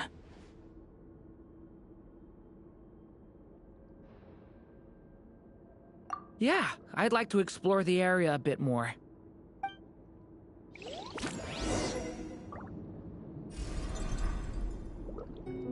Unless the little dragon kept moving, eventually he would be forgotten.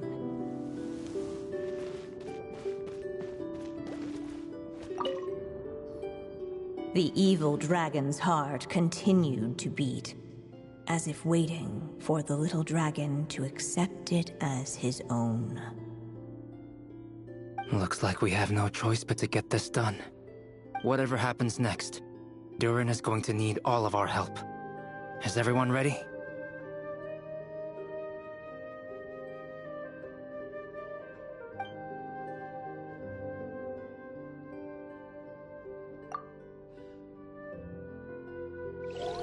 What the clay figure found was none other than the evil dragon's heart itself.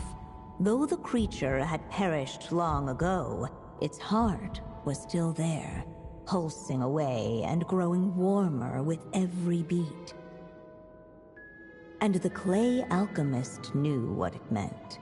That the evil dragon would return one day, just as the prophecy had foretold. Yet, guided by his mother's wisdom, he foresaw another fate. If only the alchemist could bestow this heart upon the little dragon, he might be reborn in the evil dragon's stead. Only then would the evil dragon's heart grow still, and the little one inherit its tale. At last, the little dragon accepted the evil dragon's heart, and a new life came into being. The evil dragon's heart beat in his chest, and the little dragon's soul guided him forward. Thus did the prophecy hold true, even as fate had been rewritten. And so was the little dragon born anew.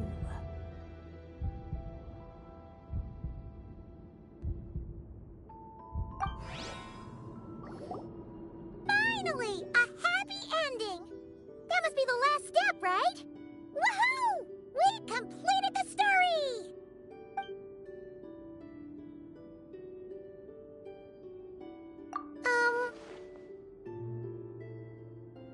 Born anew, the little dragon set off once more, his story far from over. Huh? So, that wasn't the end? What comes next might be the most crucial part of all. The real last step.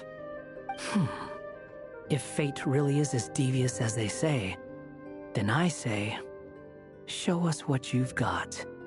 Wow! You're all so serious all of a sudden.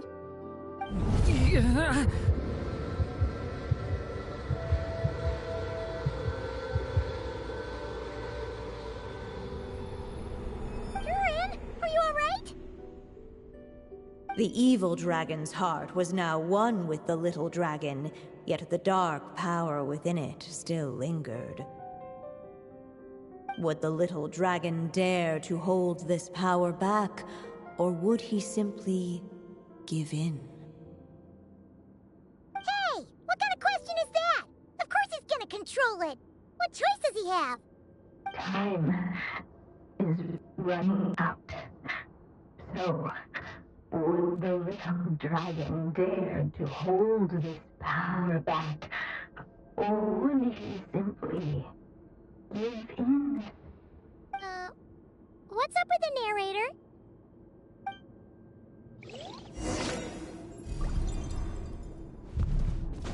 Would he dare to hold this power back? Or would he simply give in?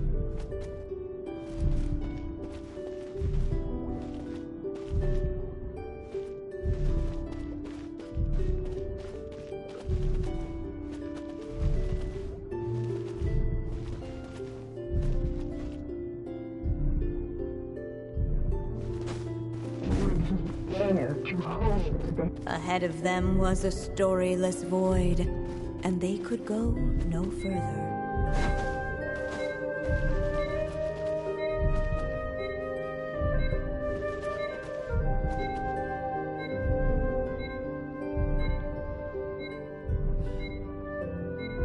Would he dare to hold this power back? Or would he...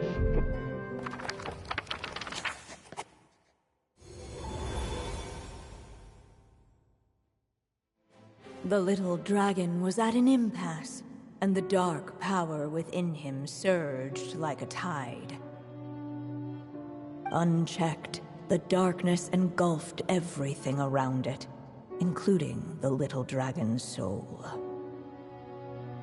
The little dragon's story faded into nothingness, and in the world beyond the castle, only the evil dragon's tale endured. Is this... me? And so the story ended. Oh no! What do we do? Oh, made the incorrect choice again. Looks like you've discovered another possible ending. Do not lose hope. You just need to keep searching, for there are possibilities that only you can bring to life.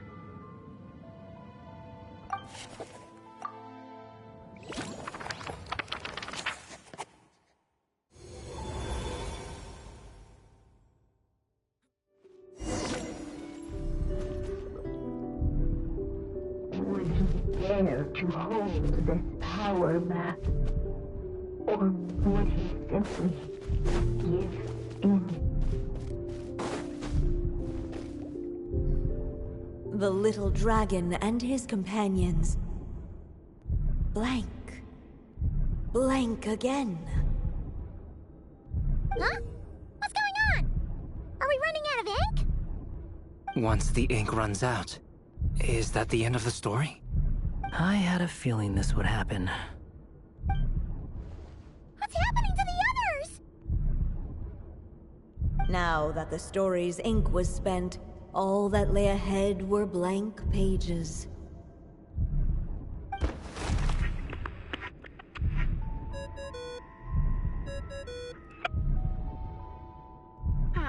Looks like you've discovered another possible ending. I don't want to go back to the castle. You just need to keep searching, for there are possibilities that only you can bring to life. Damn it, man. Guess return to the damn castle. Returning to the castle. I just never thought crossing over into a new world would create so much trouble. All I wanted was to make some friends. I'm starting to think I kinda miss being in Simulanka. You might look back on it with fondness, but if I were you, I wouldn't miss it. Why? Sometimes, moving on with your life comes at a cost. But that's better than going nowhere at all. You don't have to worry, Durin. No matter what problem you face, there will always be a solution. Okay.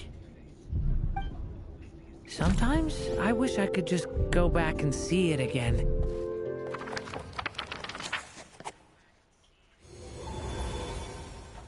As the little dragon slipped back inside the castle's walls, the clamor of the outside world fell away. There was no danger here, no problems for the little dragon to resolve. As soon as his mother finished her story, it was time for the child to drift off into the world of dreams. And so the story ended, with the little dragon fast asleep in his castle, just like he had never even hatched. What's going on? I feel so weak. Hey, what's happening? Durin, wake up! But this can't be how it ends. Durin promised to bring back everyone's memories. There's no way he'd accept an ending like this.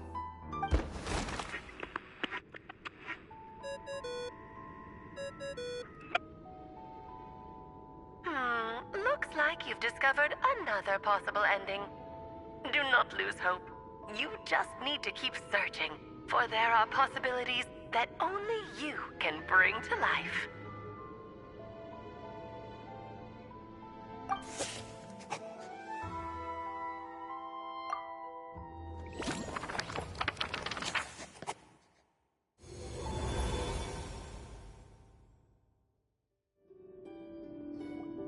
What's going on here?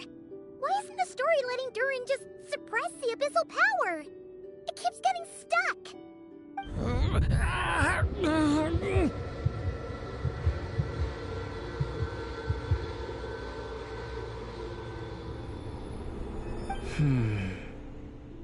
It seems the act of suppressing the power counts as an event in the story. In other words, we would need ink to write it in. So, what now? Did we use too much earlier? How are we supposed to write a happy ending with only this much left?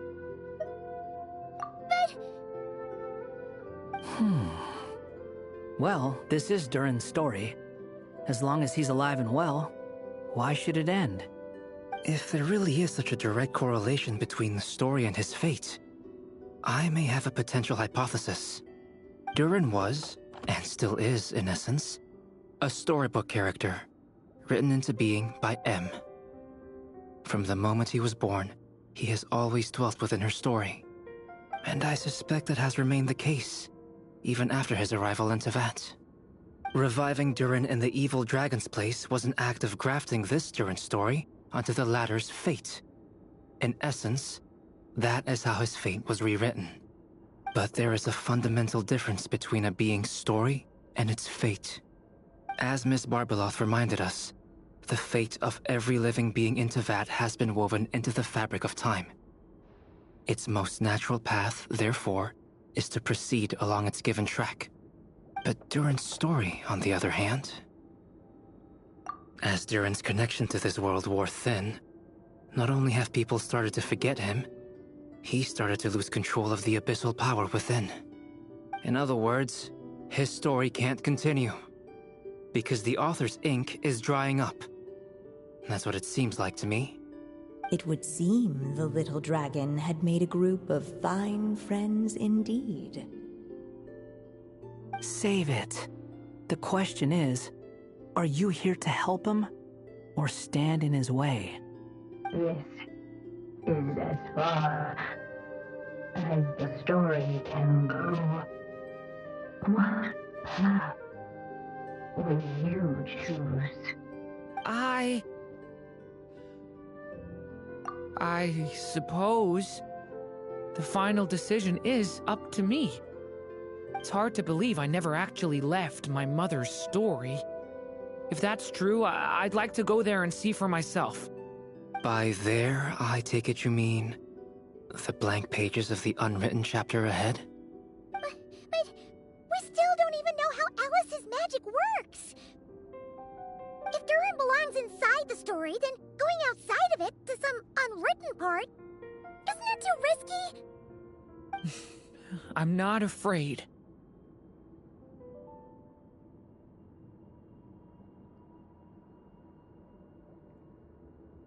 I second that.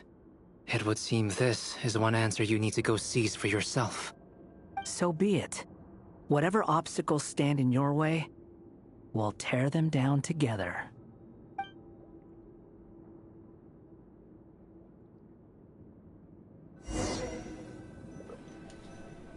Man, I knew I made the correct choice earlier. Okay.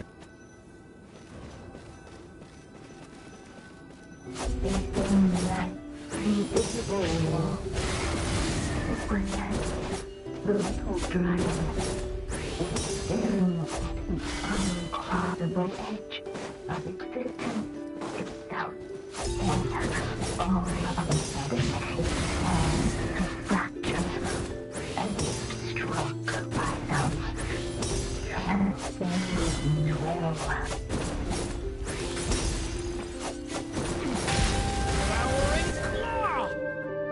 Gotta keep going.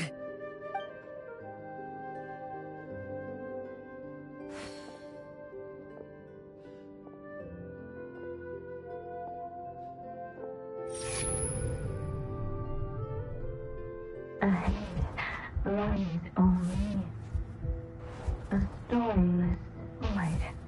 My consciousness is slipping away. Keep going, Durin.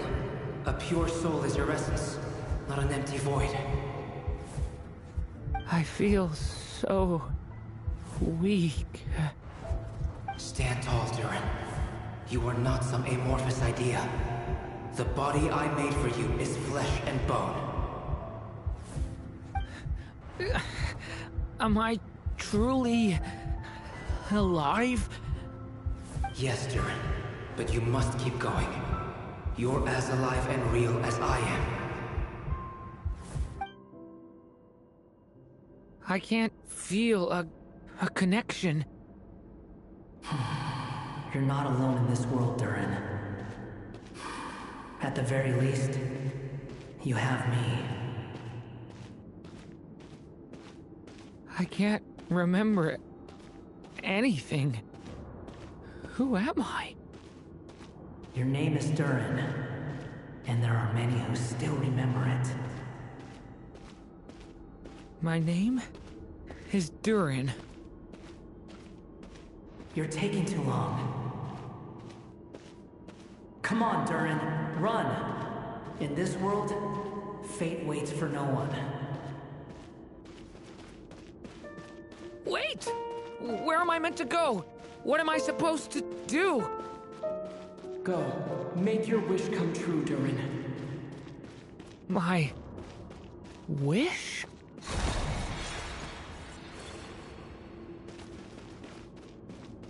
Your story's not over yet!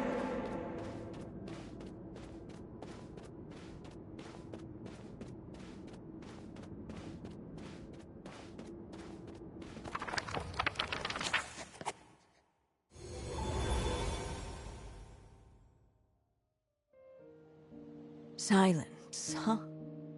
Have you nothing to say about my proposal? Let me get this straight. You want to graft your story onto this unfinished thread of fate, and in doing so, not only rewrite that fate, but allow the story to live on. Quite the brilliant idea. Still, the story's survival depends entirely on whether the author keeps writing. Exactly. And the moment foretold by the prophecy is still centuries away. I see. I thought my own ignorance might be the problem. That I'd asked more of the noble science of alchemy than it could ever deliver. Or that I had failed to discern the heavenly signs and grasp the secret truth underlying the prophecy. Little did I imagine that time itself would prove to be the greatest hurdle of all. Well, my friend, this has been a most intriguing experiment. And from an academic perspective, at least, I don't think it was a bad proposal. Someday, the prophecy will come to pass. So remember, my friend, much like the stars themselves, there will always be something that transcends the test of time. Thank you, everyone. You've helped me so much already. But, Alice, I still have one final favor to ask of you. Will you lend me your magic one last time, just enough for me to keep his story alive until the prophecy is fulfilled? You mean you want me to extend your lifespan? No, not in that sense. As Rhindaughter once told me, the laws governing life and death are among the most unyielding in this world. I'm well aware of that. Whether it lasts a day or an age, the span of one's life is determined by fate alone. If I tried to breach that law by force, I'm afraid I would lose what makes me human. This is not a path I want to go down. If I am to die, then I shall die a human. So, what is it that you want me to do? I would like you to send this pen of mine into the future. I see. Then perhaps there really is a way I can help. I could create a kind of story magic to take over the writing once you're gone. Oh, but for it to work, you would need to provide enough of your own words for it to learn from. How much? Oh, an immense amount. So much, in fact, that you would have to spend the rest of your life writing. And even then, I'm sorry to say, it would not last forever. No matter how much you write, there is a limit to the number of words you can leave behind. But the world itself will never stop changing. Someday, perhaps, even your entire corpus will not be enough for the magic to continue describing this world. And when that happens, the story will end. Still, it's worth a try.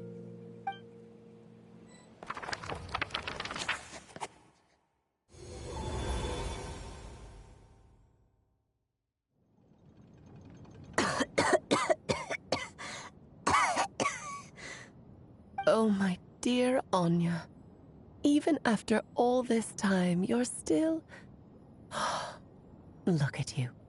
You should be enjoying your old age in peace and quiet, especially now that things are finally returning to normal after that terrible calamity. Once he leaves Simulanka, things will only get more complicated. If his story is to continue, there needs to be more material for the magic to draw upon. I'll just have to skip over some of the less important details.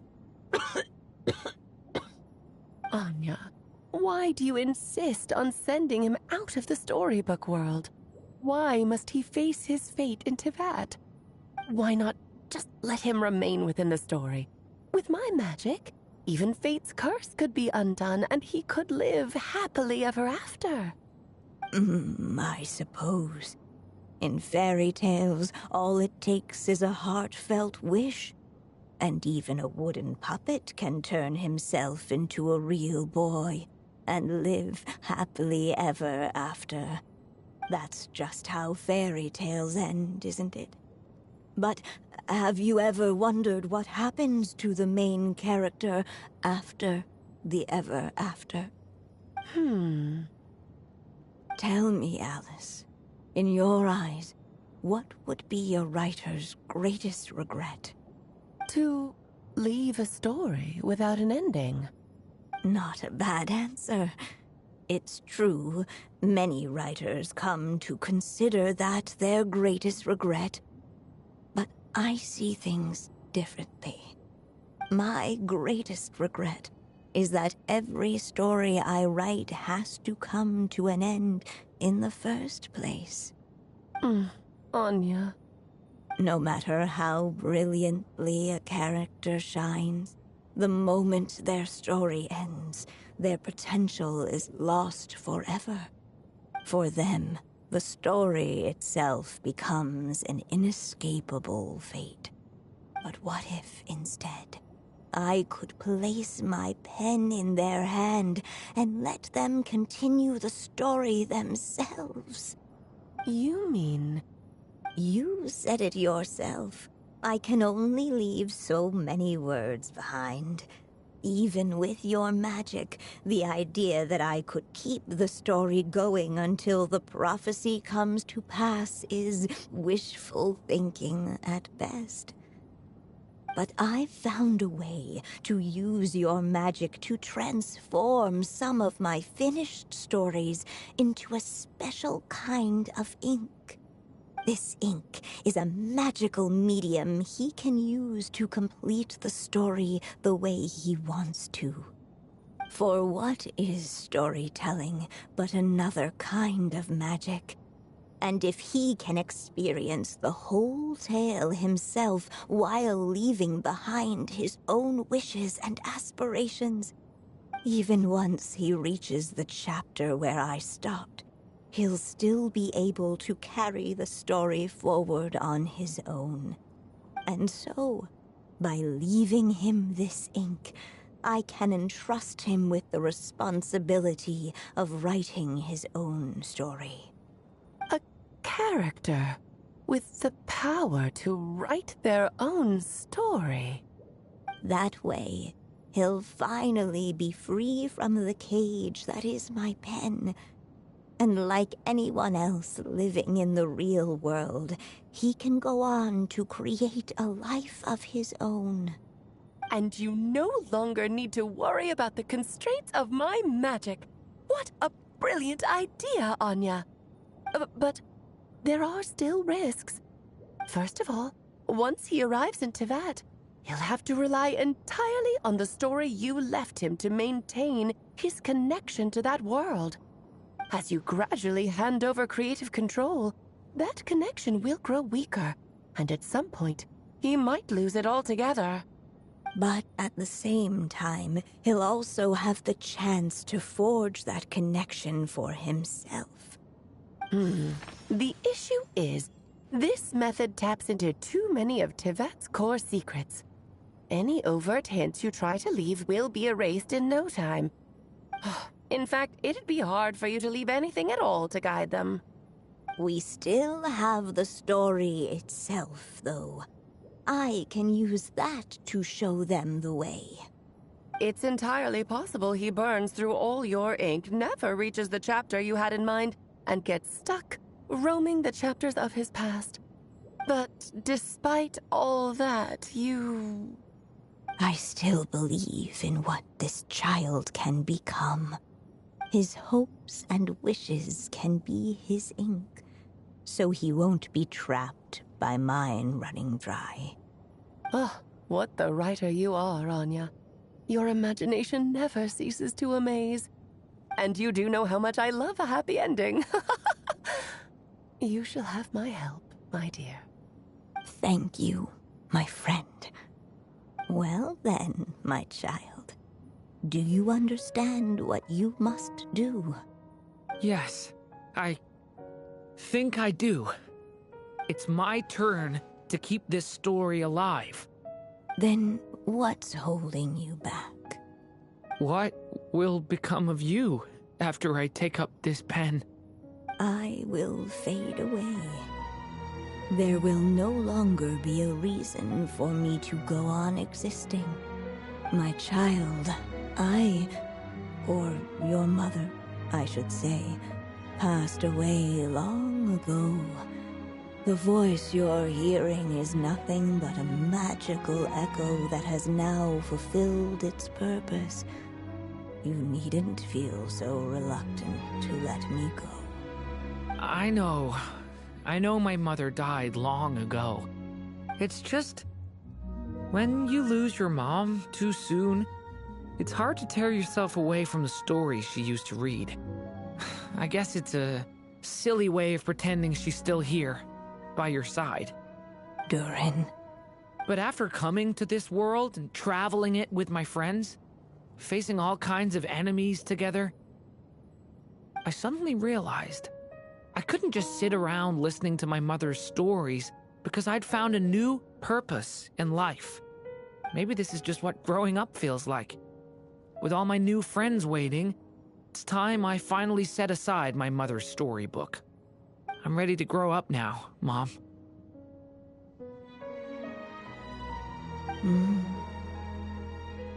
Then take this. A gift I should have given you a long time ago.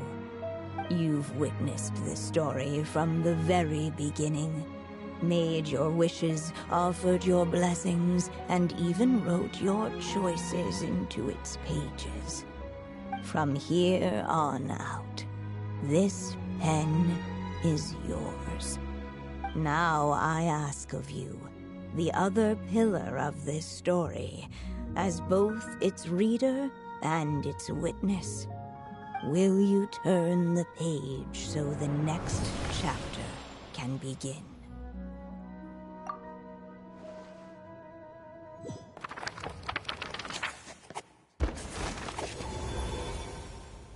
Suddenly, and without warning, the powers of darkness struck. The question was, could the little dragon prevail?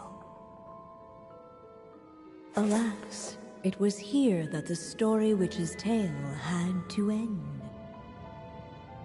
But Durin's tale, on the other hand, had only just begun. Stepping into his mother's memories, he picked up her pen.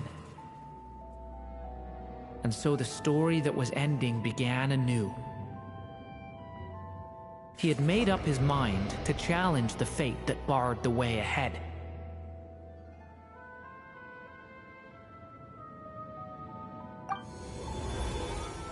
Looks like this is the final step. A chance to strike back at fate? Now that's not something that comes knocking every day.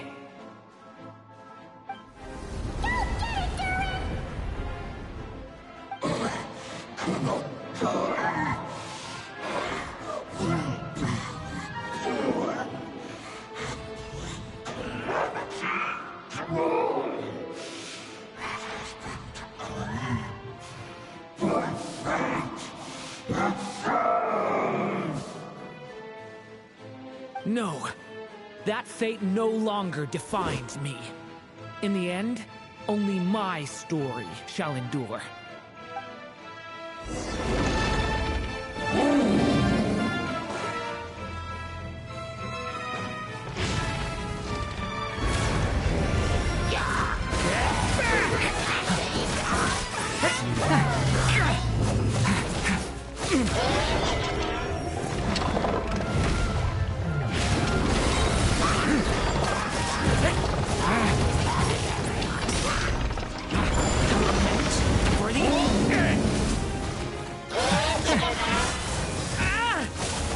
Leave it to me!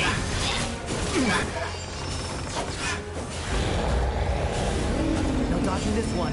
Here, I'll help lift you up.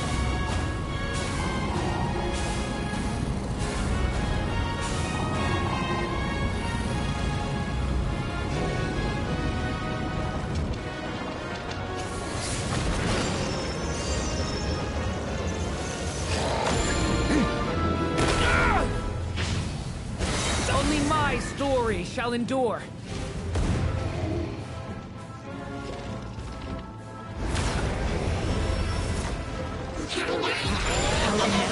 For the end. Thunder! I can go on.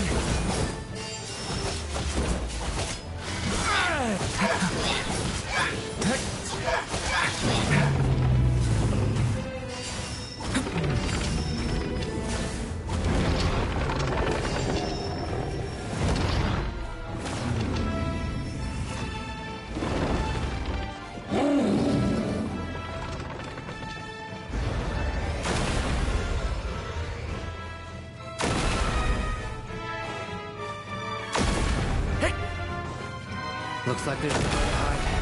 Here, I'll cover for you.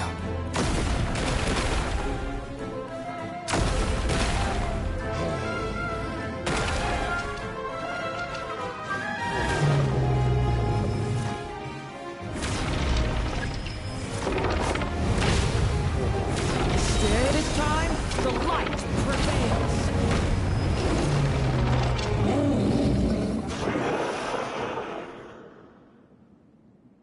Thank you, Mom.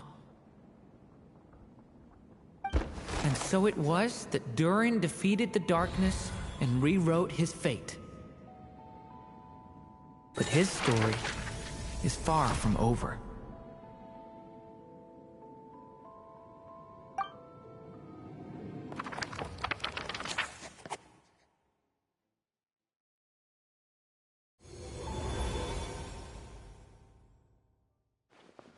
Is everyone okay? We're fine, thanks. And hey, we all saw how you fought back there. That was awesome! I have to admit, I do feel like something in me has changed. I owe you all so much. Without your help, I don't know if I could have ever made it this far. Just a shame I could only help out from the sidelines. Like I said before, it's not every day that you get to put fate in its place. Well, I'm sure you'll hear it someday. Hear what? The chance to strike back at fate knocking at your door. Yeah, maybe someday. Allow me to just check one thing.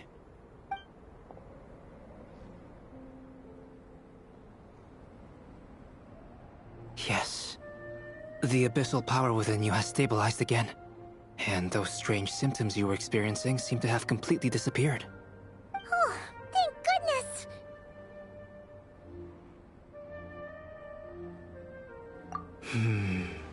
I wonder what it means, though. Aside from the principles of alchemy, what other law of this world governs his being? Look, it all turned out fine, so just leave it at that. Now that this one's out of danger, it's time for me to get out of here. You're leaving so soon? Don't humans usually throw a party after something like this? A party? Do I look like that kind of guy? Anyway, come find me again next time you're in trouble. That's what friends are for, right? In a way, though, he is right. This is Durin's moment to celebrate, not the time for academic discussions. Hey, I don't blame you for asking. And honestly, I'd be perfectly happy to talk about it. It's just, I wouldn't even know where to start. It's all right. I'm sure we'll get a chance at some point.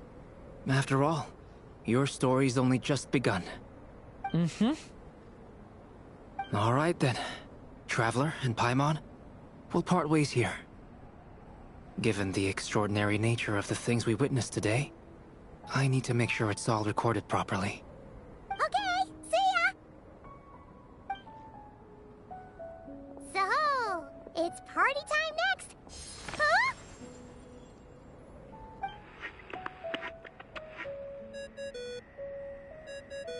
Congratulations on completing your mission.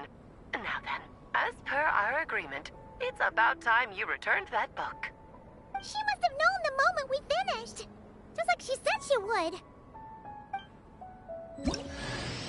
I've heard dressing appropriately is a must for socializing.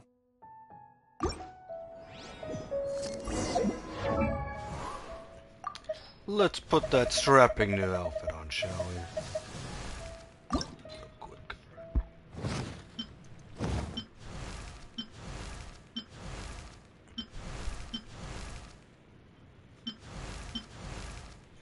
Oh, okay. I was like, there is no difference.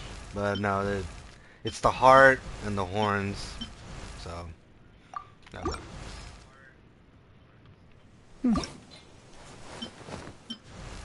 Let my wings envelop. Okay. Let's get it.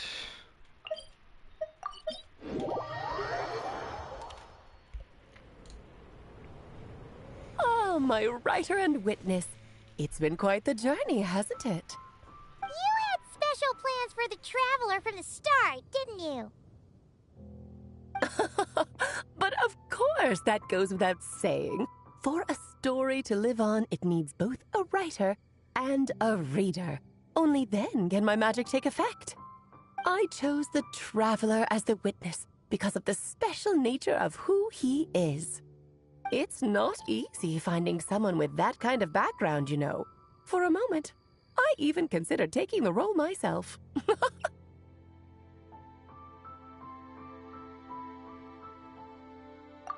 At least it made for an interesting story, right? Huh? What are you doing here, tone-deaf bard? With the Hexenzirkel carrying out such a risky experiment in Mondstadt, it didn't cross your minds that the Animo Archon might be slightly curious? Sorry for the trouble, Lord Barbados. Think nothing of it. I dare say the Animo Archon quite enjoyed coming along for the ride. And now then, as agreed, let us see the fruits of your labor. Here, please take a look. Well, well, well. Somehow, despite all my careful planning, it still turned out to be full of surprises. It never even crossed my mind that Rhindotter's child would be capable of handling that kind of alchemy in her stead. When he asked for help with the materials, oh my, I nearly couldn't believe it. If only the others were here too, we could all celebrate together. I'm right here, you know. The only one who hasn't responded is the one busy stuffing her face over there. Is that you, Barbie? A little late to the party, don't you think? Come here, child. Let me take a closer look at you. All right, Aunt Seer Witch. Here I am.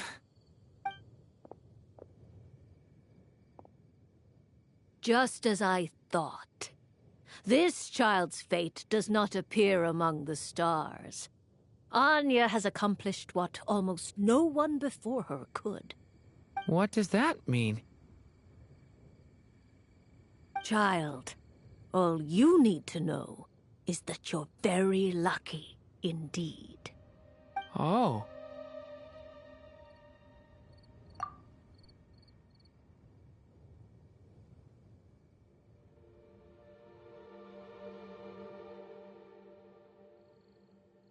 Just like how she was in the story, huh? Tell me, little Durin, what will you do next? I, for one, cannot wait to see how your story unfolds. Well, there's so much I want to do. I'm not even sure where to begin. How about settling your most recent regret?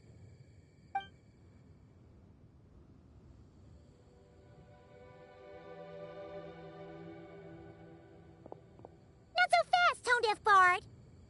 What exactly did you just tell Durin to do?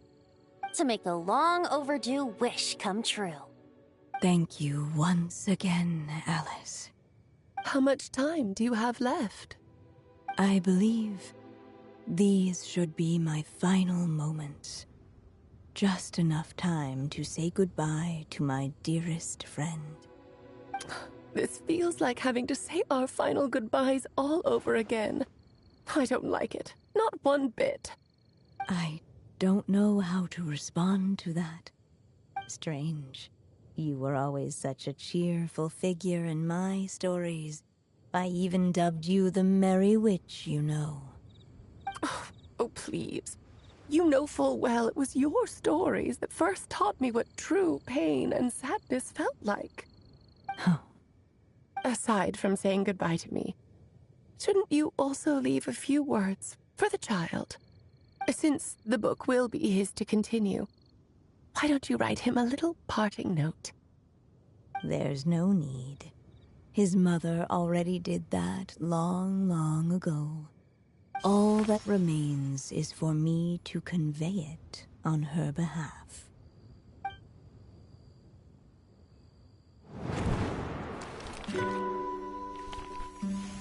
My child, these may be the last words I get to leave you. I've always thought of the characters in my stories as my children, loving each one of them, just like a mother would. But you are the most extraordinary of them all. You alone can defy the fate of this world and write the perfect ending to my story. You alone shall leave these pages for a future I will not see.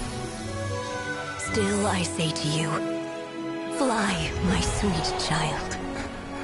just like a forest breeze, yearns for the open sky. Head into the unknown and seek an adventure to call your own. If you meet a dragon bright as 1,000 jewels, dance through the air together. You are not alone, for this world has accepted your place in it. Do not lose heart. You still have many wishes left to fulfill.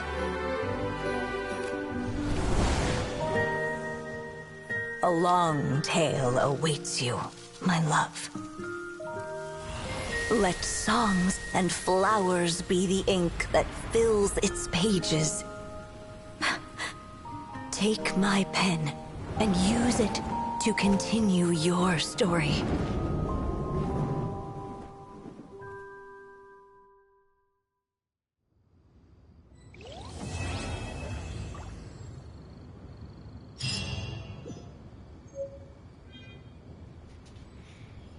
We did it! Hey! Oh my lord.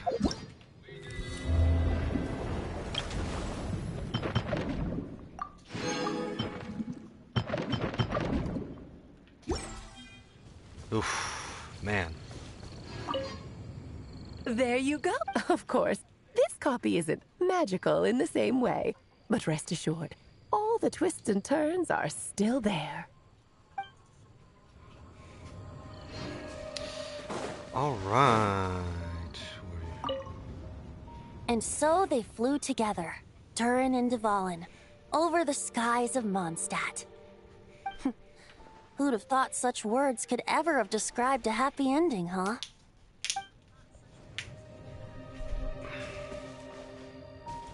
It's a nice view of Dragon's Spine.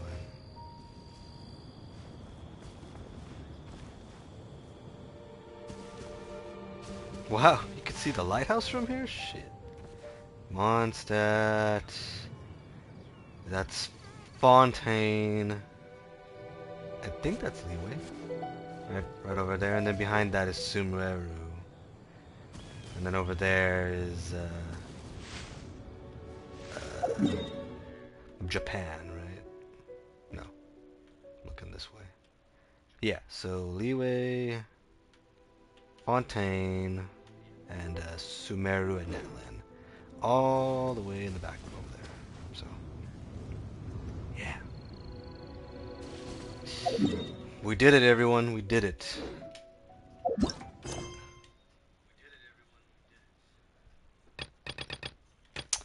Now it's time for all this bullshit. Oh, there's a quest over there? Okay. We will do that real quick.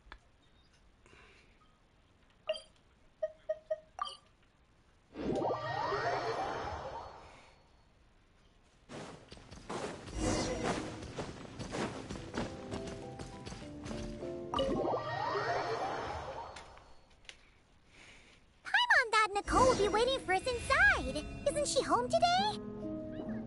Oh, it looks like this door can be pushed open. Do you think she's inside one of her rooms? We should go in and take a look.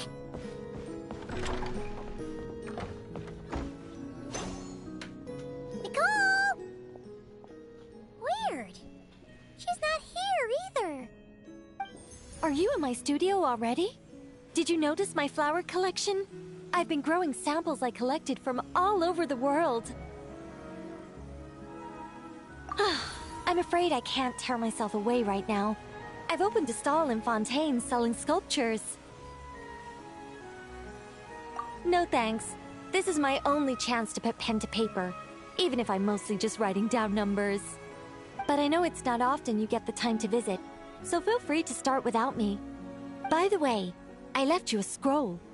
I think I put it next to a statue of a finch near the west wall.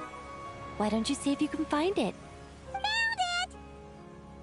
Then let my silent guide help you on your way. Good luck!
The earth shall comfort the creature.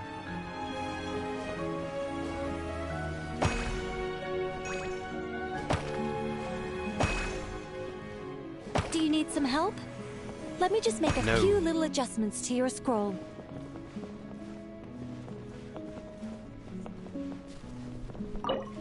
This wasn't the right place too!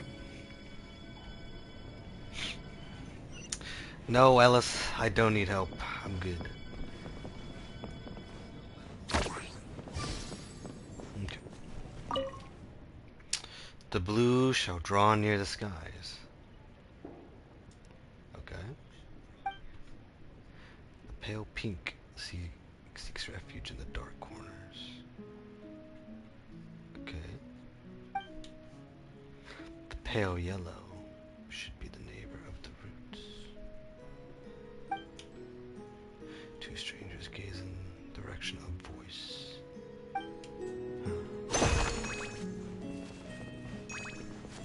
Okay, flowers.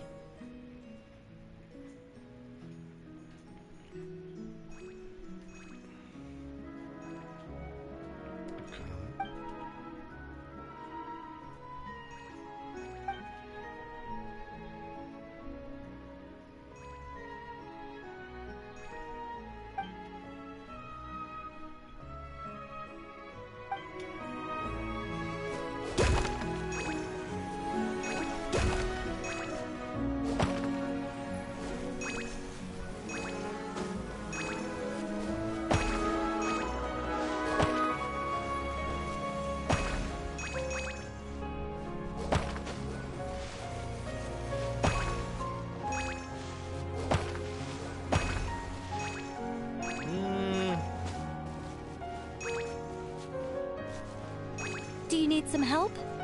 Let me just make a few little adjustments to your scroll. No.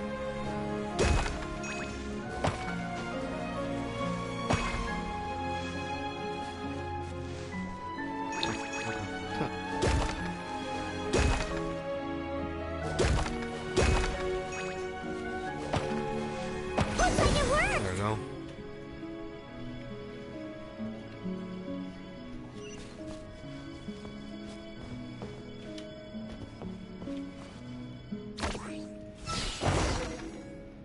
Congratulations!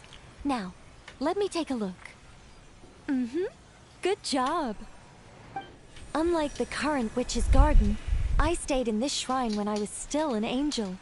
This was my home for quite some time. So many angels! It looks like you were super popular, Nicole. I don't want to blow my own trumpet, but everyone used to love listening to my stories, especially the ones about living among humans, sending them omens and guiding them to build great civilizations.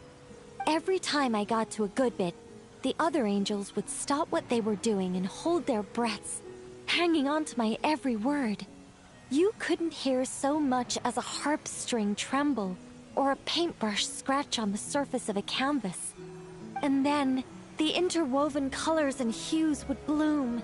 There would be music and light illuminating everything in its golden splendor. A rapture of jubilation and joy. Oh, that sounds wonderful. Oh, it was, Paimon. It was.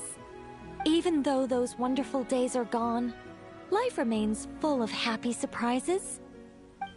Wait a second. Someone actually had the gall to steal my sculptures while I was reading my newspaper? Oh, that's it for you, my foolish little friend. I'm going to guide you all the way to the fortress of Meripede.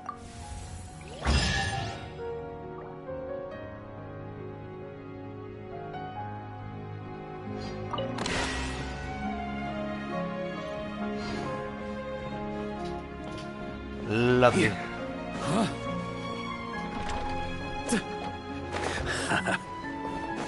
We just need that one, right? You want to open another chest? If you really want more...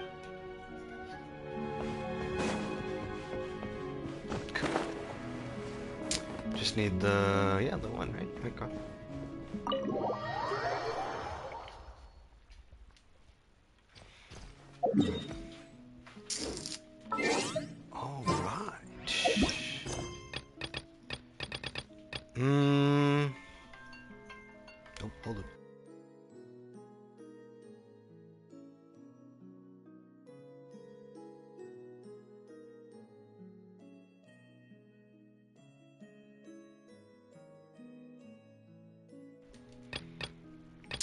Daddy. Sorry about that. Huh. You know what? I liked it. Let's start this one.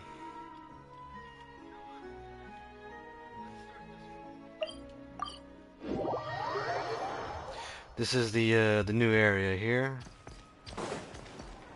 So. Yeah. On me. Huh?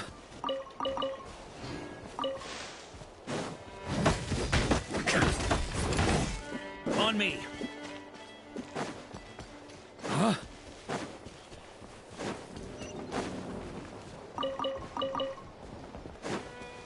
Yeah.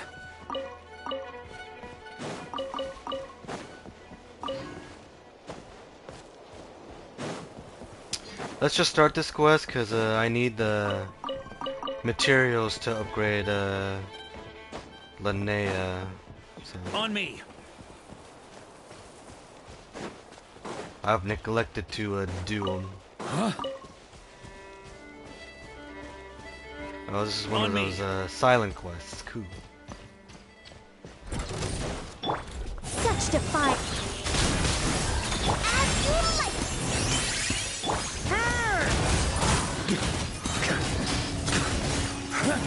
Up the ante!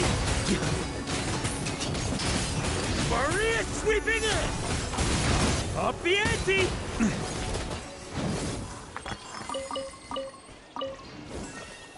Alright. Any booze in there? Pour me a cup.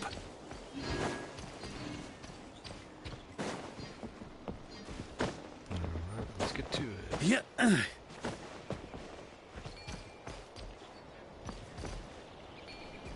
The question is, do we want to do it the easy way or the hard way?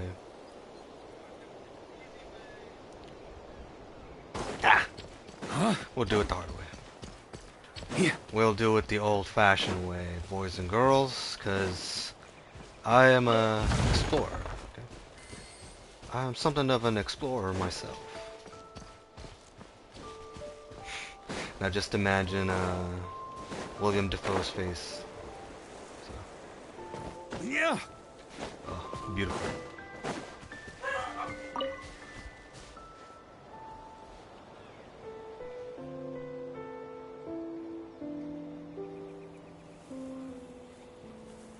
On me. Yeah. My dog alerted me to something. I don't know if it was something or not. A little moose power.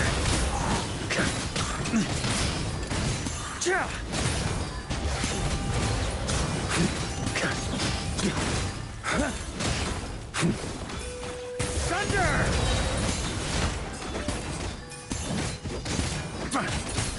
A dash of frost. Go, Lumi! Shine like a gemstone. Burn!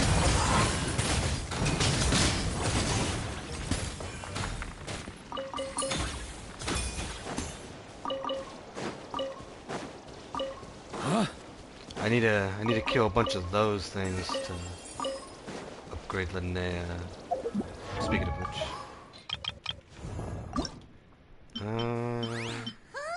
I need some of those. Her weapon, I can ascend. Oh, beautiful.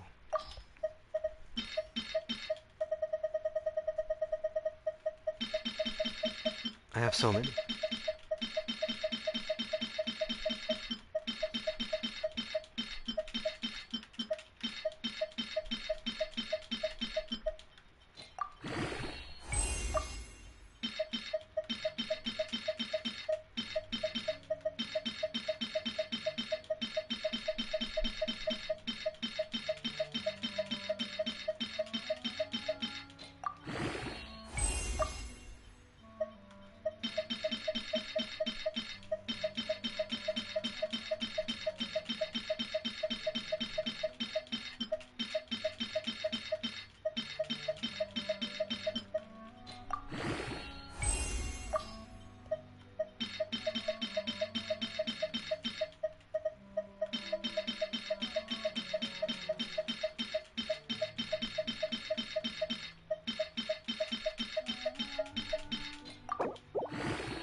can upgrade it again.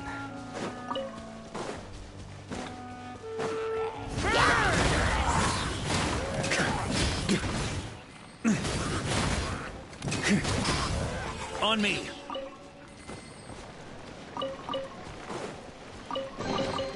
If you want it, it's yours.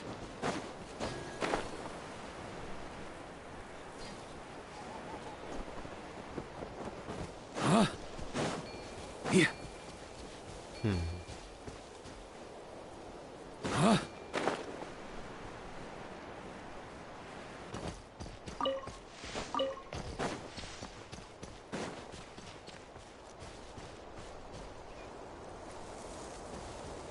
On me.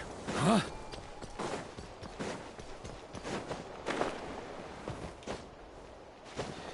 Yeah.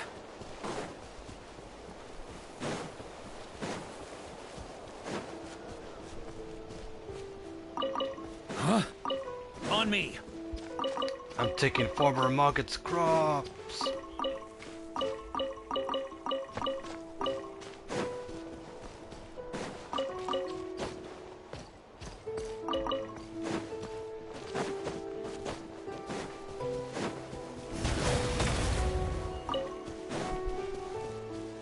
Yeah.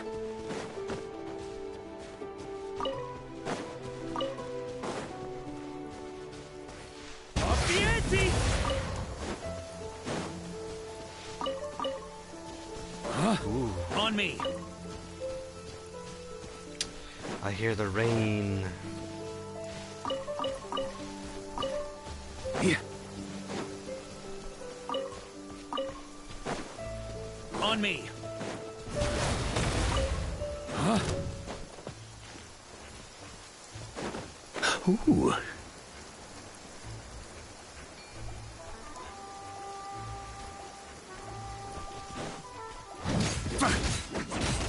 Be gone! A little amuse-bouche! Huh! Sha! Rah! Yeah.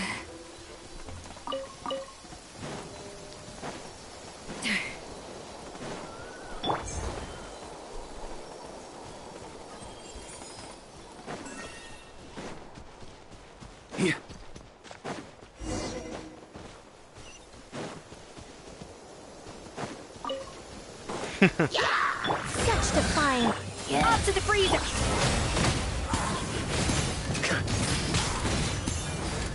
Thunder! Dada Kundala. Dada Donkala.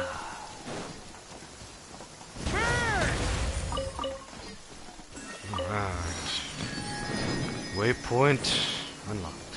On me.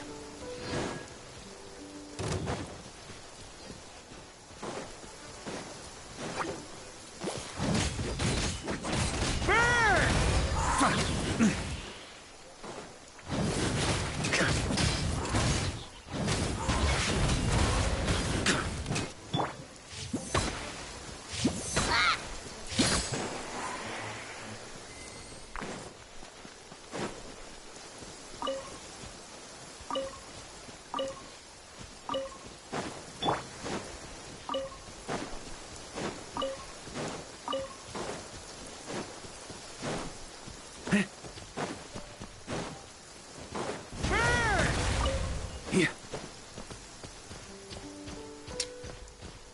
Alright.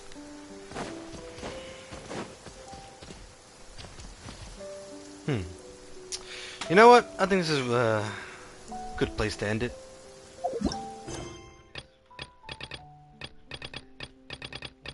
Yeah, this is a good place to end it. I think, or if you guys want me to do live stream this quest, you're more than welcome to shoot me up a message or anything like that. So, yeah. Thank you for tuning in. You can find me on YouTube and Rumble at Nightmare, spelled with a 1 and a 3, on YouTube and Rumble. Twitch is the only one with the 7 attached to it. So, yeah. Thank you for tuning in. I will stream Battlefield in about, I don't know, 7:30, 8 o'clock. something like that. So yeah, I'm gonna go handle some business. So I will see you guys later tonight. So yeah, thank you for your attention and view. Catch you in a bit.